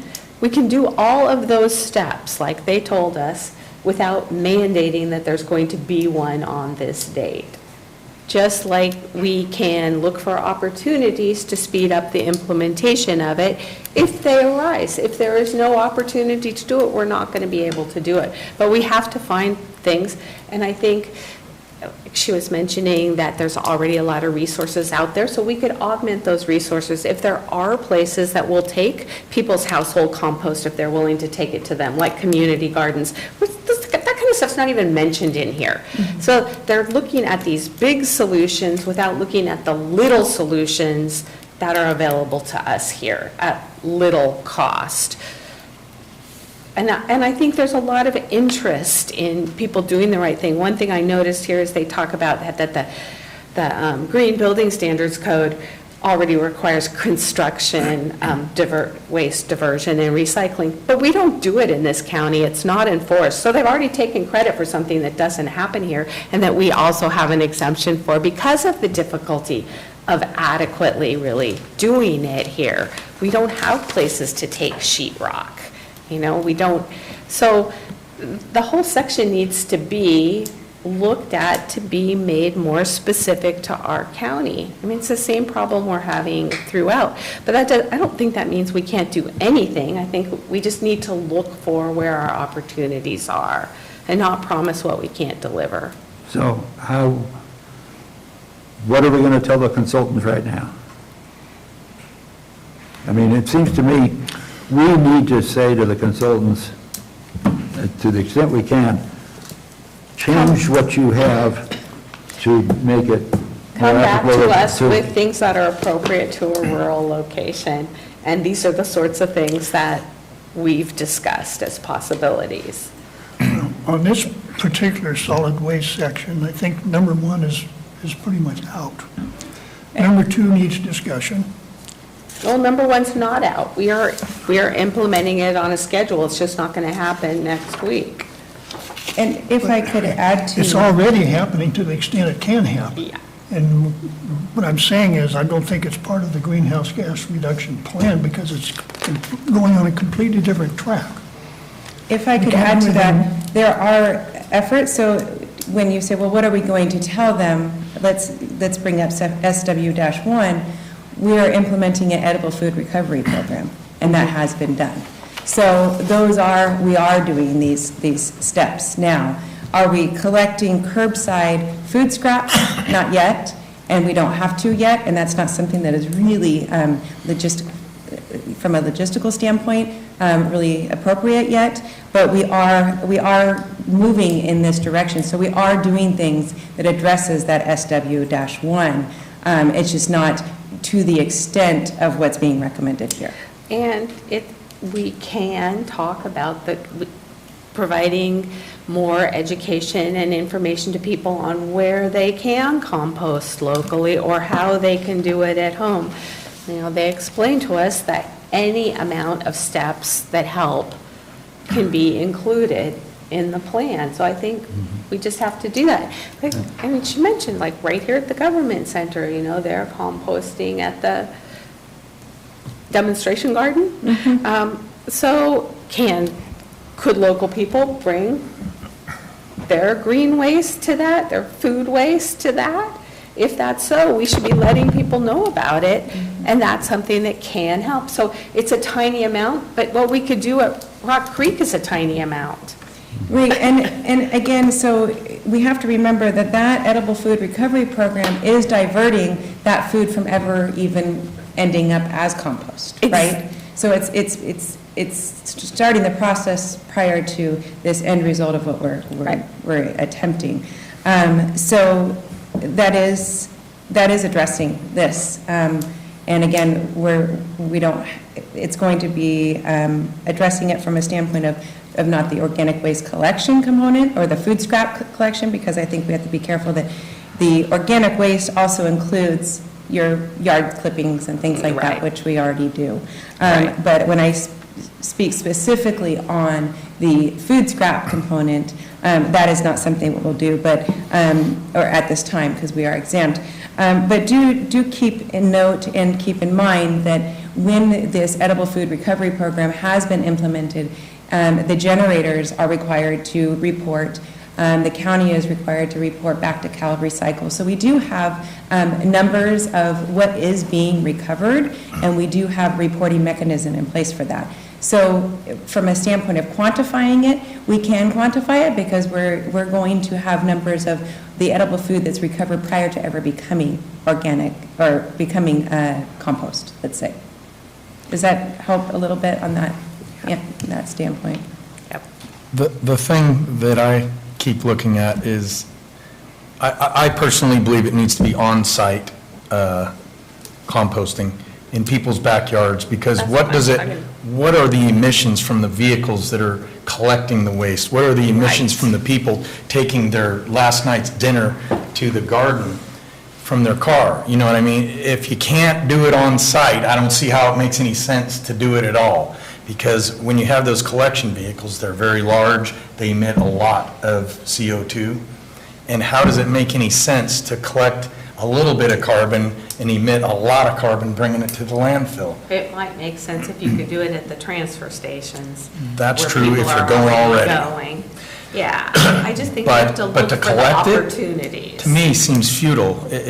I don't see how there's going to be any benefit from a giant truck collecting minuscule amounts of food waste, because most people won't put it out. Which is why we have an exemption right now. I know, but we're talking about not having one down the road. Right, and so it's something that should be addressed now. In the meantime, that is potential, and we don't know what's going to happen down the road.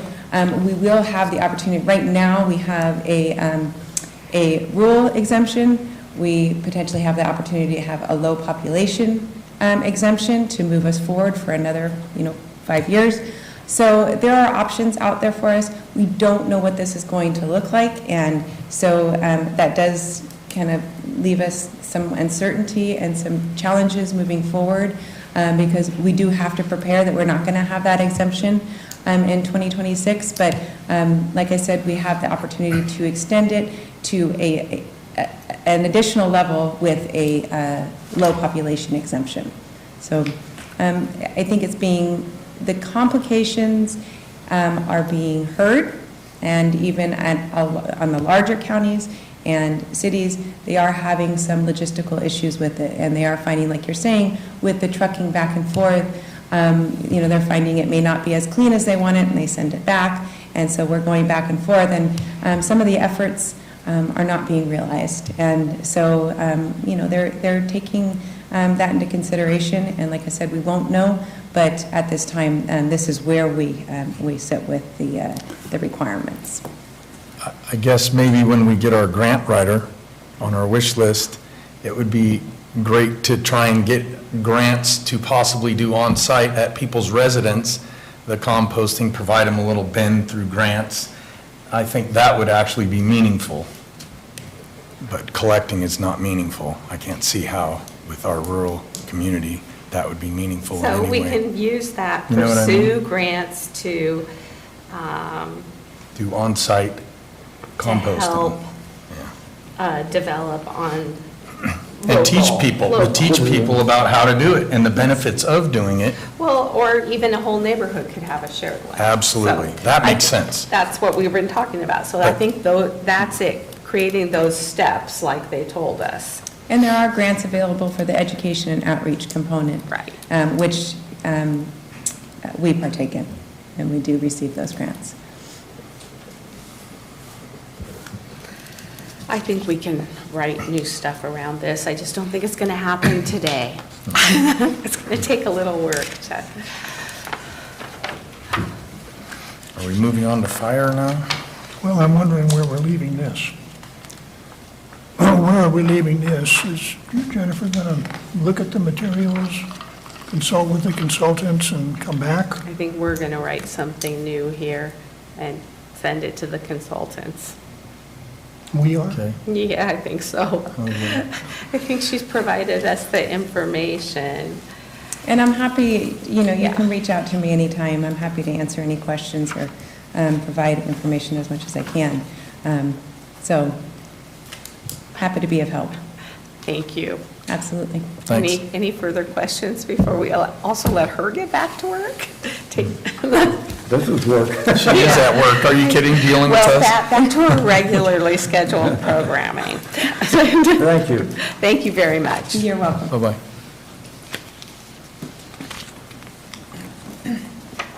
Okay.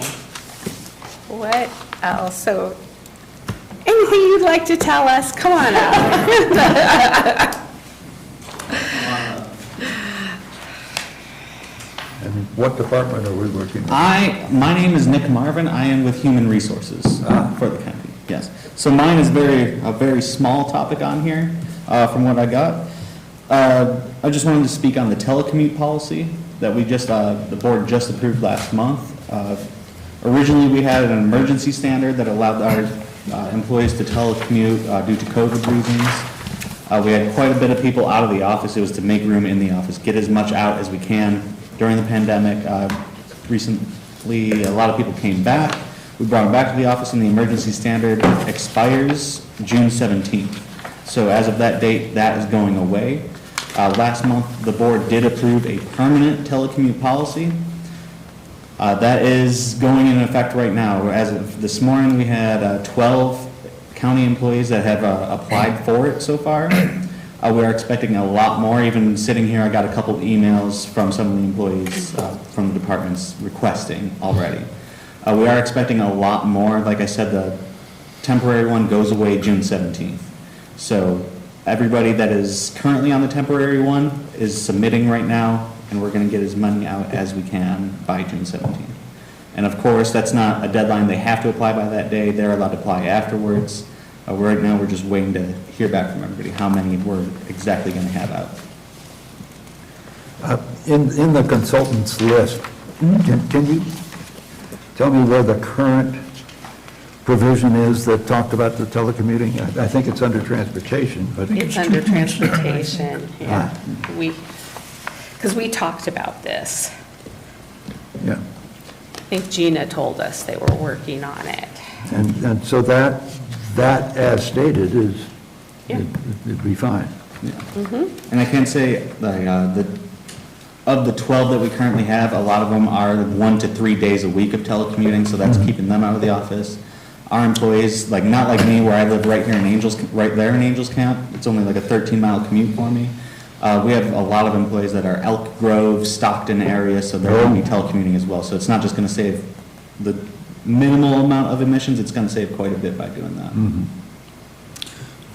This provision that the consultants provided us says, it's TR-2.7 says, allow eligible county employees to telecommute with a target rate of 25% of eligible staff time utilizing telecommute by 2030. So we're working on it. And what's your view on the target rate of 25%? I think that's completely doable.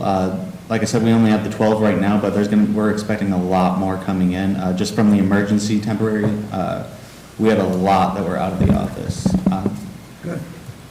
So, and there are other benefits, less utilities, less Yes. everything.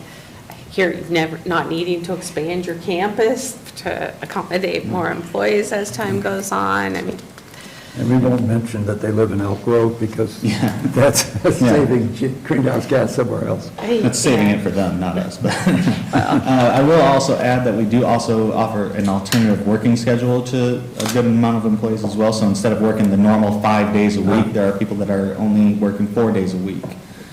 So they're also going to add an extra telecomute day to their schedule. So they could be telecommuting one day and they're still out of the office on Friday anyways. So it does add to that. that's actually another good one to Yeah, add, not I in it. think.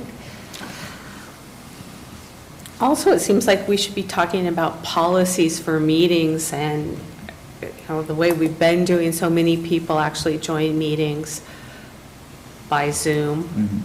And it seems like continuing that is a good thing when we can, especially for consultants not needing to drive from wherever they are or fly from LA to come see us.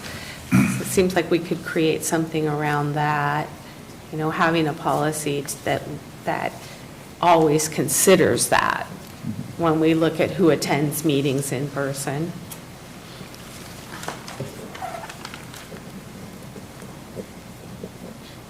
Thank you. That's the happiest piece of news we have today. It was worth to us that I waited till the end, waited till everybody else went. And you go perfectly. Doesn't take much to keep us happy. Thank you very much. All right, thank you very much for your time. Thank you. Have a great day. Okay. It just seems like the further we get into all of this, the more complicated it is. Yeah, and I'd like to suggest that now, since I thought the Brown Act was restricting me from giving you my suggestions before the meeting, now you have them, and I think it would be inefficient use of time to go through each one at this meeting. But I think if we have this on the agenda for next meeting, and people could raise suggestions or problems with my suggestions that appeared. And in my second set of comments, I said that I understood that the Planning Commission endorsed the idea of having the implementation measures inserted in the GHG reduction plan, and that's subject to comment apparently from Commissioner Wooster. So I think we can discuss that next time too. What I have said to the consultants is that the commission liked the idea of having specific provisions from the implementation measures in the general plan inserted into the GHG reduction plan, but that the suggestions I were making, the specific suggestions that I make are my own, not that of the commission. So I'd suggest that we review those next time. Yeah, I had a note that the consultants take the list of general plan items and just make sure they're at least considered in the development of this. If we've already said we're going to do something or we're going to look at doing something, we should at least be looking at it here, whether or not we're mandating something. Well, I think throwing it to the consultants to review a 35-page list and have them rely upon them to pick and choose. I understand what you're saying. So I wanted to make specific suggestions, and then if the commission has a yea or nay on those, why, fine. So I see this process extending indefinitely at the rate that we are working, which concerns me.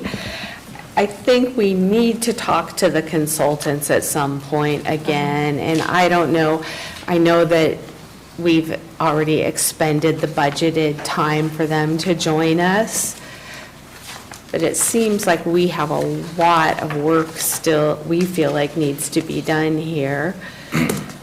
But I think that would be good after we discuss. Right, I think after we've all had a chance to digest everything, maybe we need them back, and we need to be able to provide them a cleaned up version of our comments, because I don't see how Gina can possibly be capturing this very wide-ranging discussion. Well, that's why I made very specific suggestions in these. And I can assure you, they don't have any plans to listen to us, to the recording, so. Yeah, no, that became clear. Yeah. So I'm just looking at what, what's the most efficient way for us to do this? Madam Chair, if I may offer some suggestions here. What I think we can do is basically summarize some of Planning Commission's recommendations, changes, suggestions, and forward them to the consultant and have them, to the extent possible, incorporate them into a table, and then bring that back for Planning Commission's review. And at that particular time, we may have the consultants attend a meeting. You're quite right.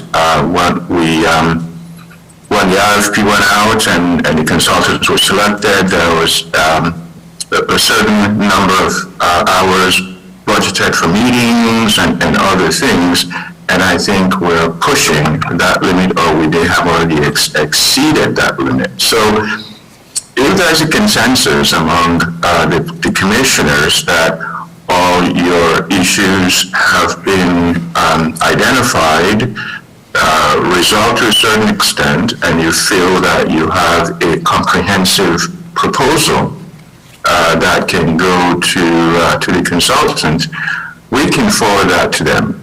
And then the product of the incorporation of those things into the table originally submitted might be something that might necessitate bringing them back for a hearing. I don't know how many hours you'll be able to devote to the deliberations at the time, but that's what I think. We should do at this particular point. Rather than bringing them in for additional discussions, let's just give them what we have already done, have them incorporate that into the table, and then have a discussion afterwards. So unfortunately, I don't think we're at that spot yet where we can provide them anything. I think we all have to, these sections we looked at today need to be reworked a bit. We could divide them up among ourselves and rewrite them, bring them back one more time to discuss, and then that's it. We send it off to them. So maybe we can test that idea. Let's look at the wildfire section and see if what I distilled down and then added anything I could think of too, if that's helpful, then, and we can kind of get that section done, then maybe that's a process that will work for these couple remaining sections. Madam Chair, Lisa Medina has her hand raised. She may want to offer some comments. Good morning, respected commissioners. Lisa Medina, Environmental Management Agency. Just listening to everybody here this morning in review of the strategy descriptions for some of the components that environmental health and on-site wastewater and our air pollution control district may be responsible for. I wanted to offer a few suggestions, specifically under the water and wastewater section, WW-3 for the gray water component.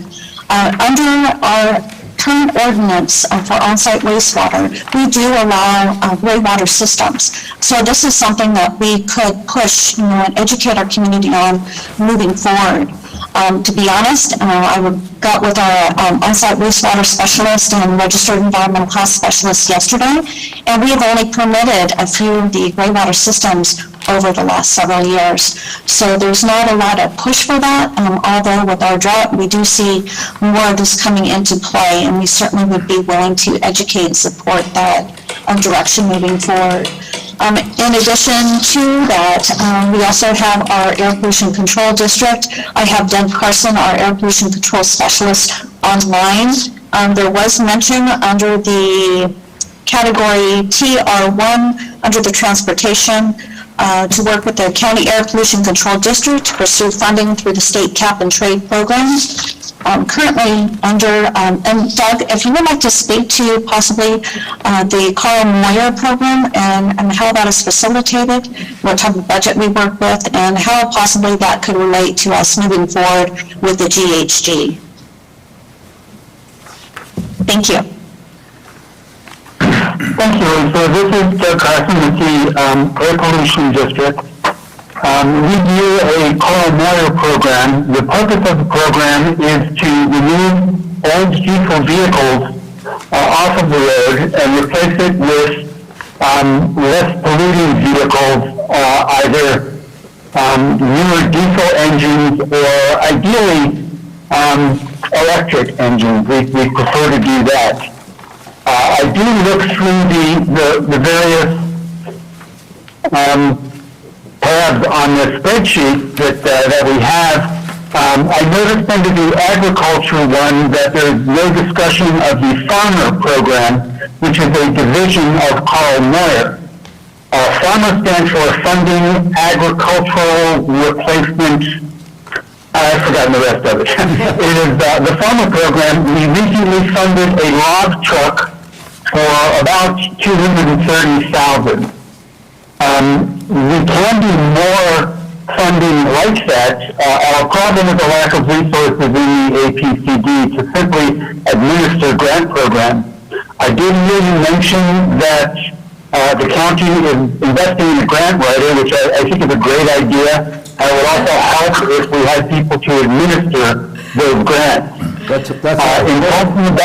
That's our wish list item. I don't think they've quite decided to invest in it yet. Well, my understanding is the county employed a grant writer, and then that person had to leave for personal reasons within 2 weeks or something. That they are seeking, they have the job opportunity out for a county grant writer that wouldn't be devoted primarily to this program. Well, as we talk about grants, the Moyer program, of course, is a subset of a larger set of Air Resources Board grants under the Cap and Trade program. That has been approximately $10 billion in grants, and every year it's roughly $1 billion. There are a lot of grants that just slip through our fingers simply because we don't have the resources to apply for them. They are not simply Air Resources Board grants, of course. They are under a variety of agencies. For instance, I have in front of me a list of the San Joaquin Valley programs that they did, and under Cal Recycle, they did a high solid anaerobic co-digestion facility for creating renewable biomethane. That strikes me as a good way for our specific county to go, because not only, of course, do we have to figure out a way to deal with our organic waste, but we also have a lot of biomass in the way of forests that we have to deal with. We just wrote an ATC a few months ago for a biomass plant in Wilseyville. This will be taking assorted slash from forests and turning that directly into electricity. I think that kind of technology is extremely useful. One of the things that does is reduce diesel truck vehicle miles traveled.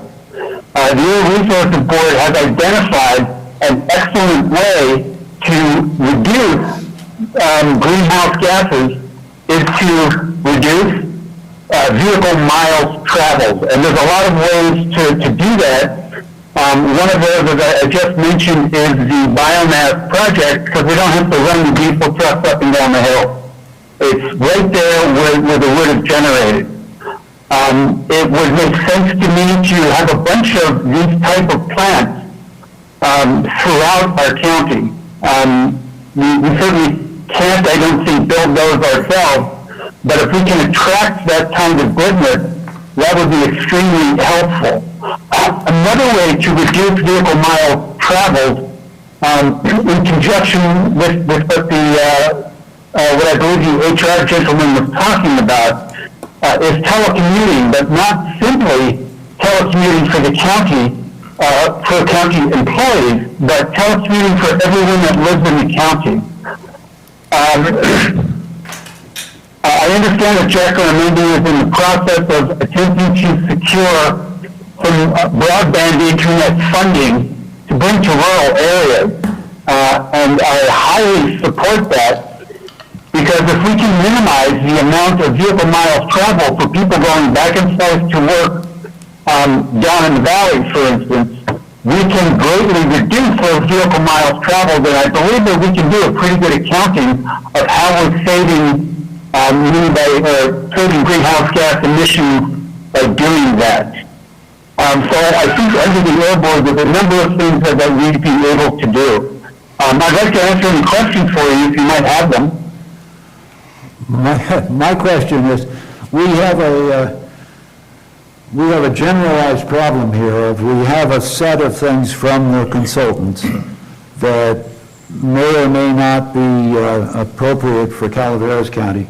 And we, as commissioners, have a certain set of expertise that doesn't extend, at least in my case, to all these various areas.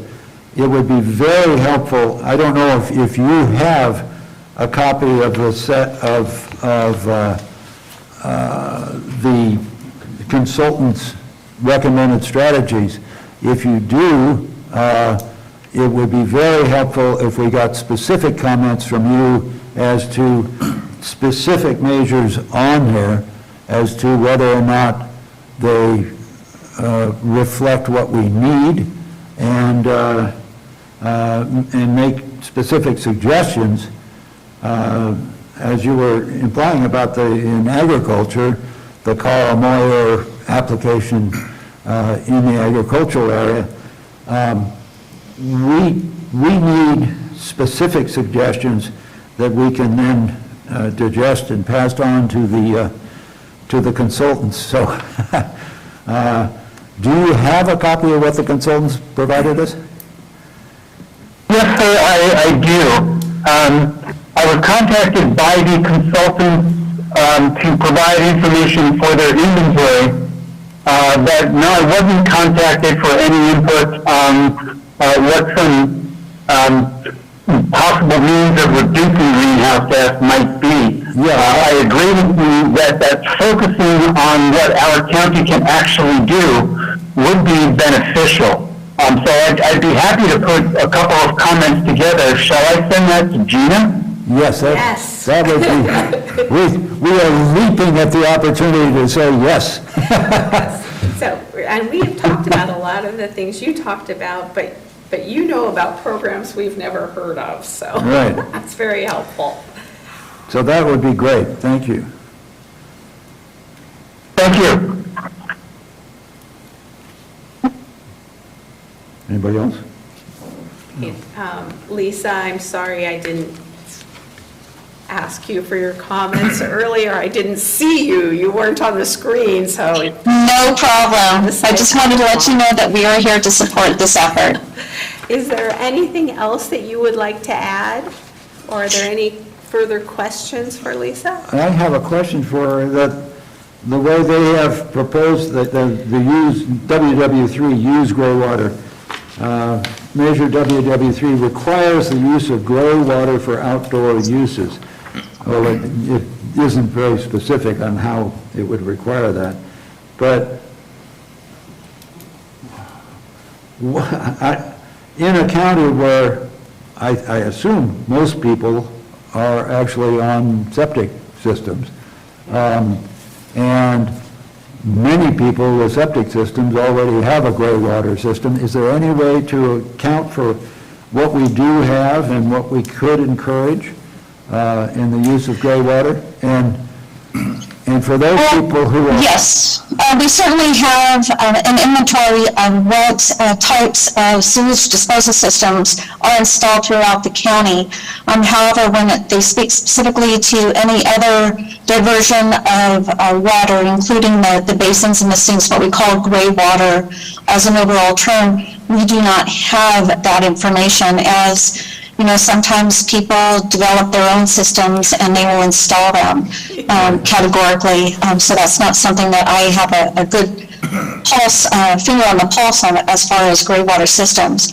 But moving forward, certainly we can provide education to our public and to our community to encourage that type of installation of gray water systems as it is permitted, a permitted use under our ordinance.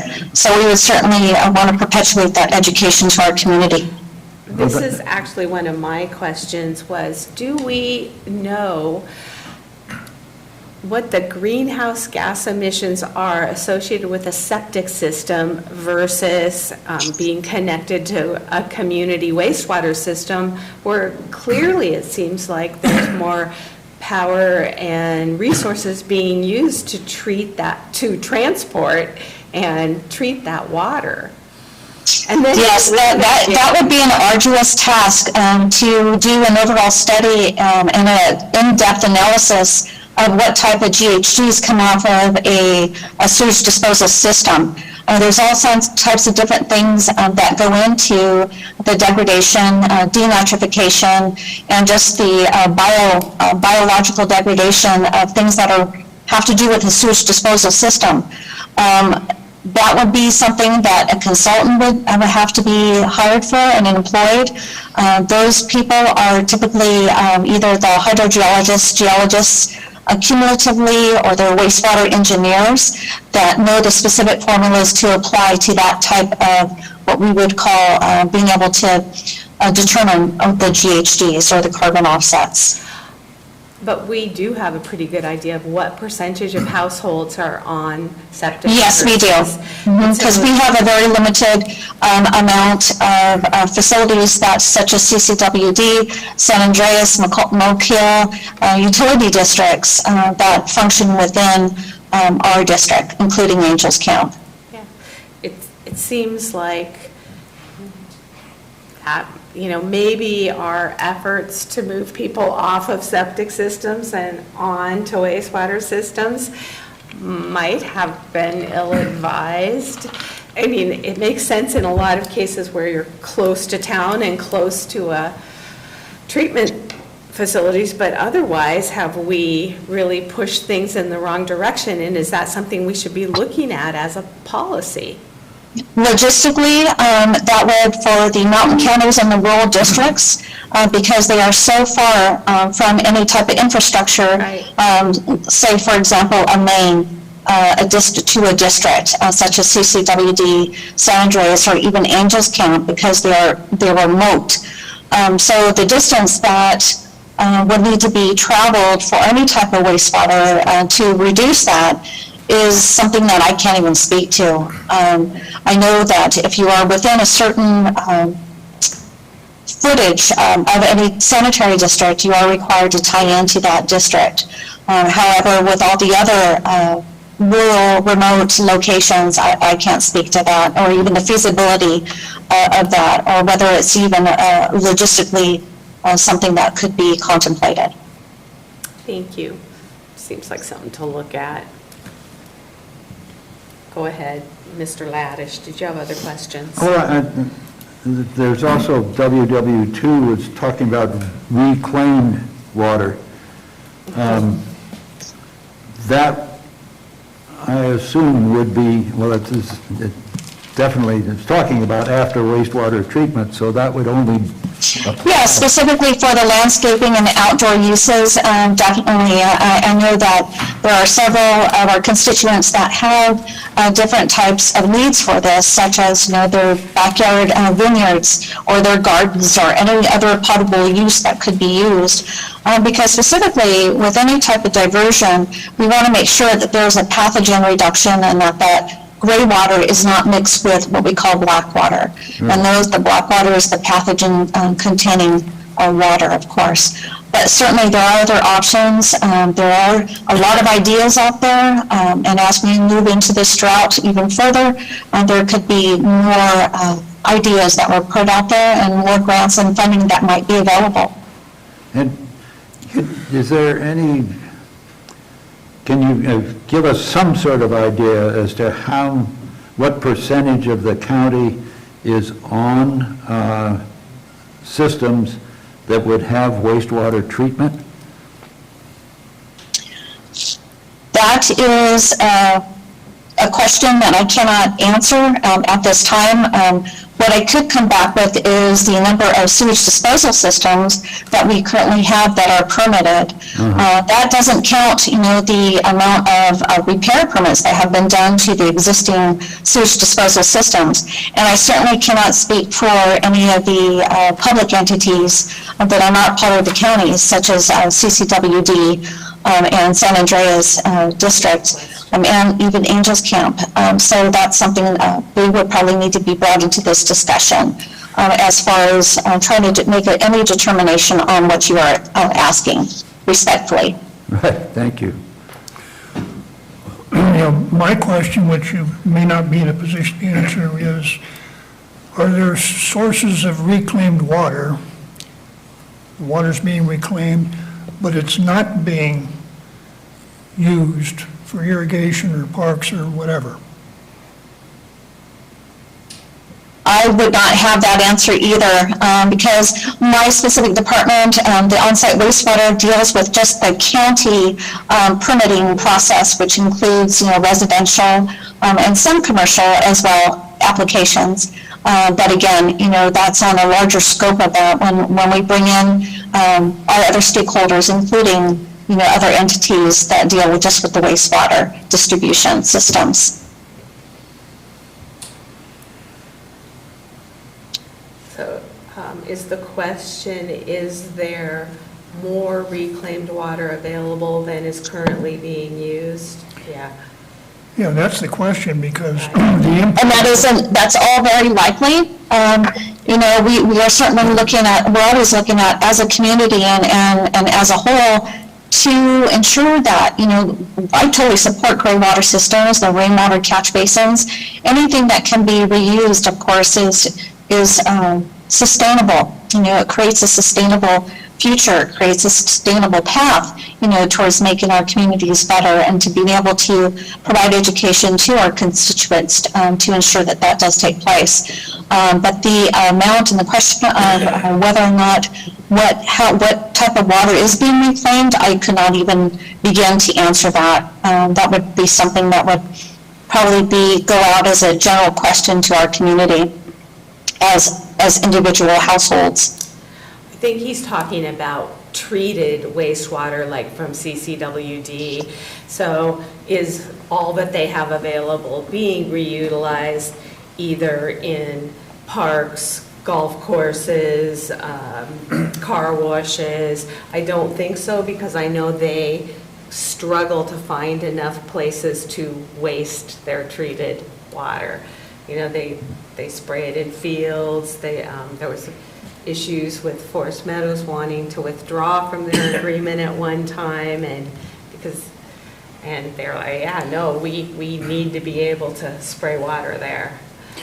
Well, spraying it on fields is actually irrigation. Yeah, exactly. That is being used.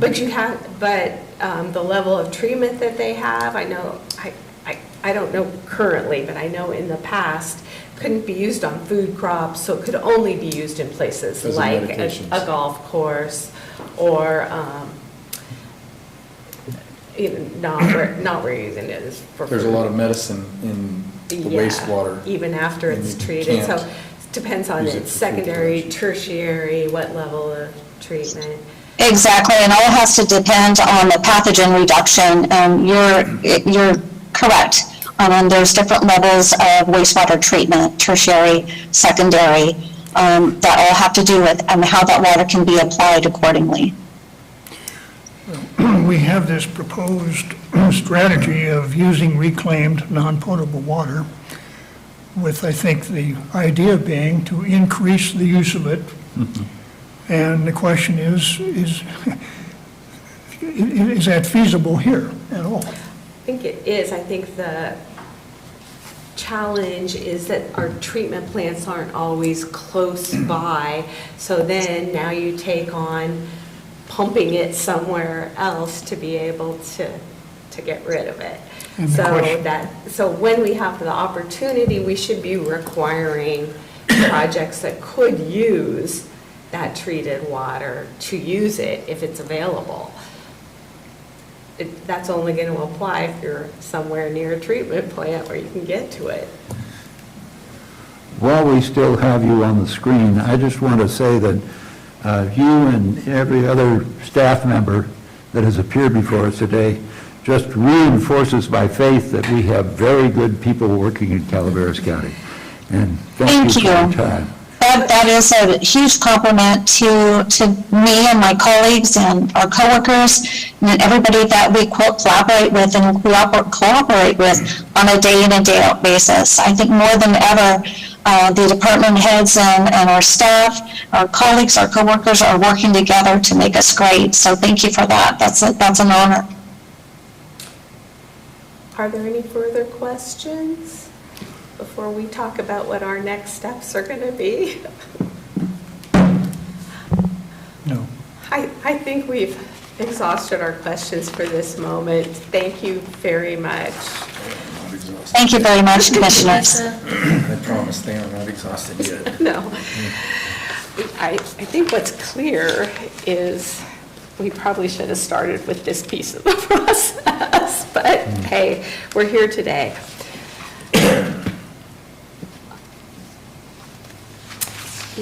Should we take a look at the wildfire section and just see? Because if that works, I am willing to continue to beat up sections and bring stuff back for further wordsmithing by you guys, just to get us moved on to the next step. I mean, we have to get something back to the consultants, and I don't think we can get to it by just talking here. I think somebody's going to have to sit down and put things together.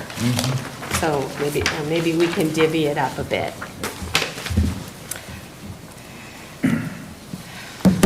I have lots and lots of notes from today. No, this is yours, right? This is mine. Yeah, did I even say that? Probably not.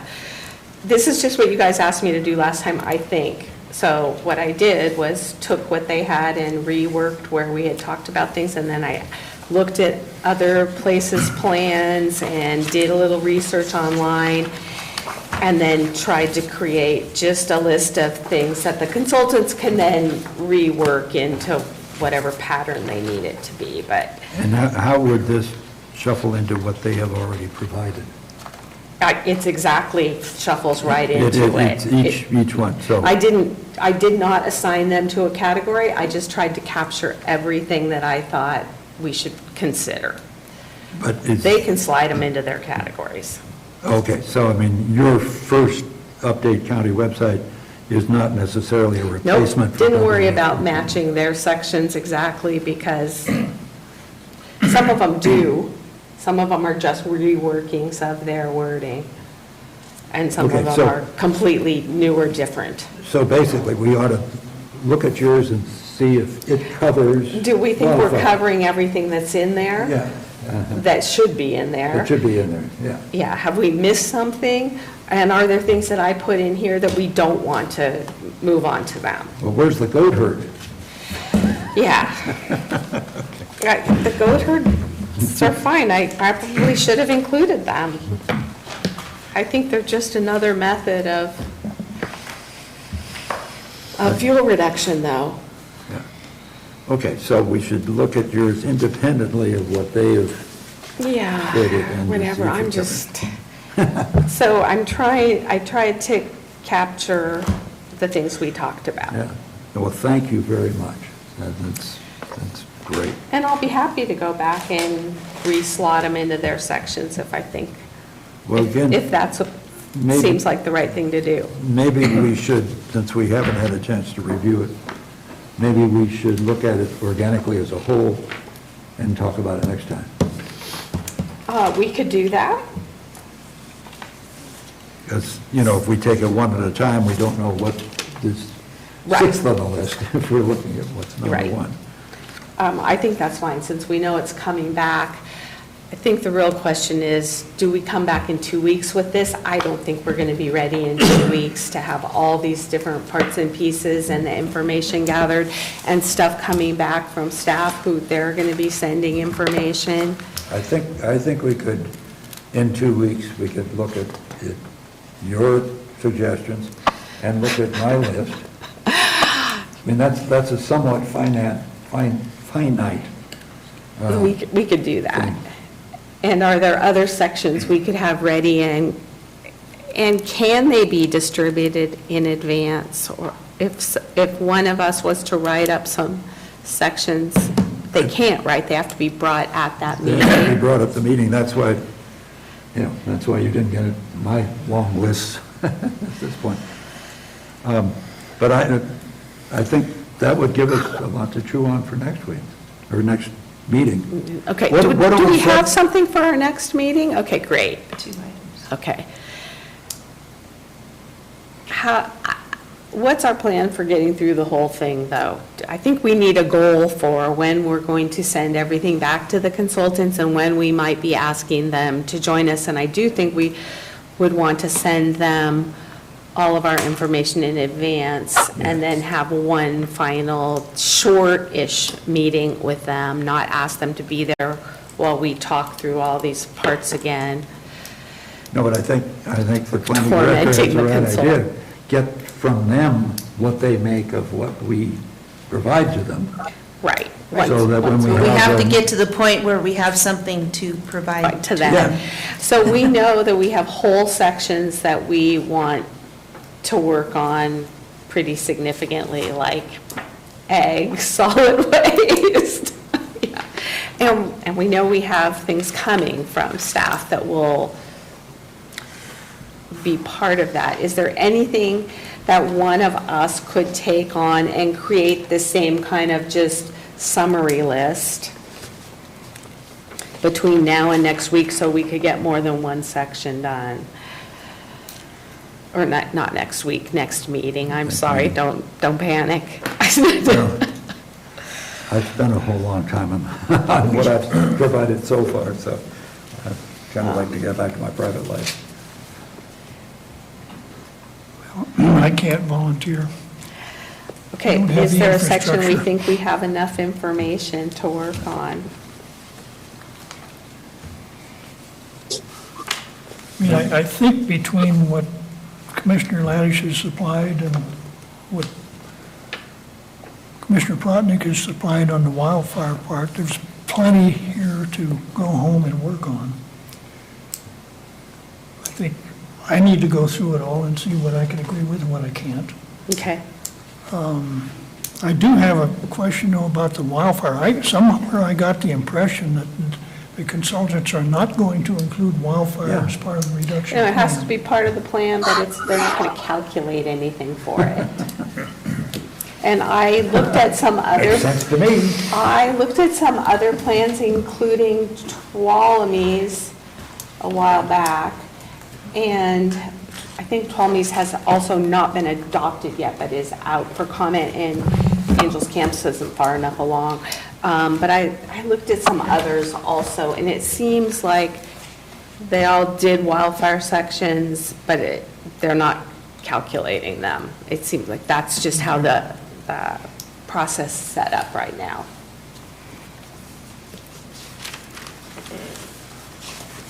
Okay. Okay, so we're going to come back next 2 weeks from now. We're going to talk about the wildfire section. We will have consolidated our thoughts so that maybe we can go through each of the major sections of it and see if we could talk about anything. We'll have reviewed everything that we have from each other right now. And we'll start trying to create a summary for the consultants, but we will certainly not be ready because we won't have everything back from all of the staff and other agencies yet. But I think if we do that, Who knew we're going to... when we started this? At some point, I'm going to have some general comments about this whole program. The more I get into it, the less optimistic I am, if you will.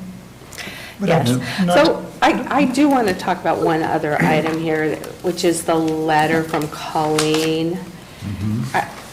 I did not believe that I agreed to remove references to conservation easements in our previous discussion. No, I suggested it be removed as an author because it became clear to me that I wasn't going to get a majority in favor.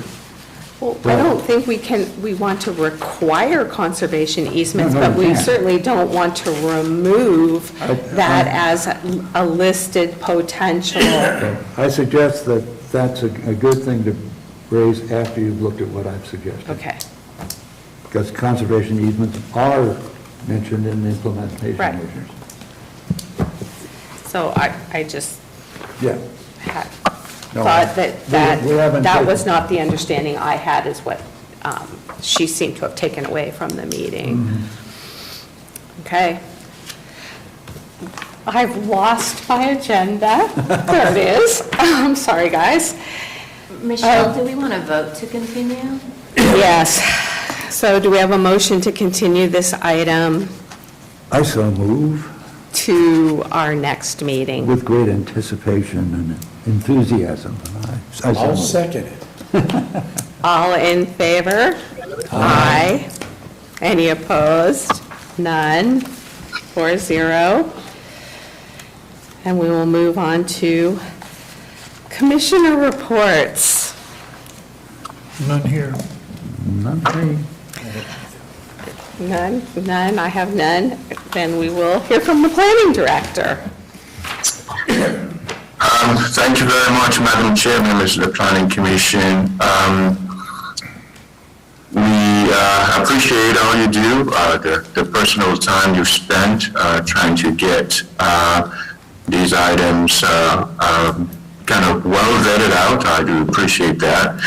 As we move along, I would like to maybe have each one of you give me your individual priorities. I know there is a long list of things that we need to do, including the zoning ordinance update, but every once in a while there are minor little things that come up which cumulatively become relevant. So if either one of you don't mind, just send me an email about what you want to be prioritized. What are some of the prickly issues that that you would like to see resolved as we go through this process together? I much appreciate that. So we will continue to work on getting the zoning ordinance update in front of you as quickly as possible, and just do a general cleanup of some of those annoyances that everybody would have come across, and make the system work better for the members of this community. I thank you for your time. Okay. Oh, I think that's it. Let's adjourn at 11:33 on a beautiful Thursday. Thank you, everybody.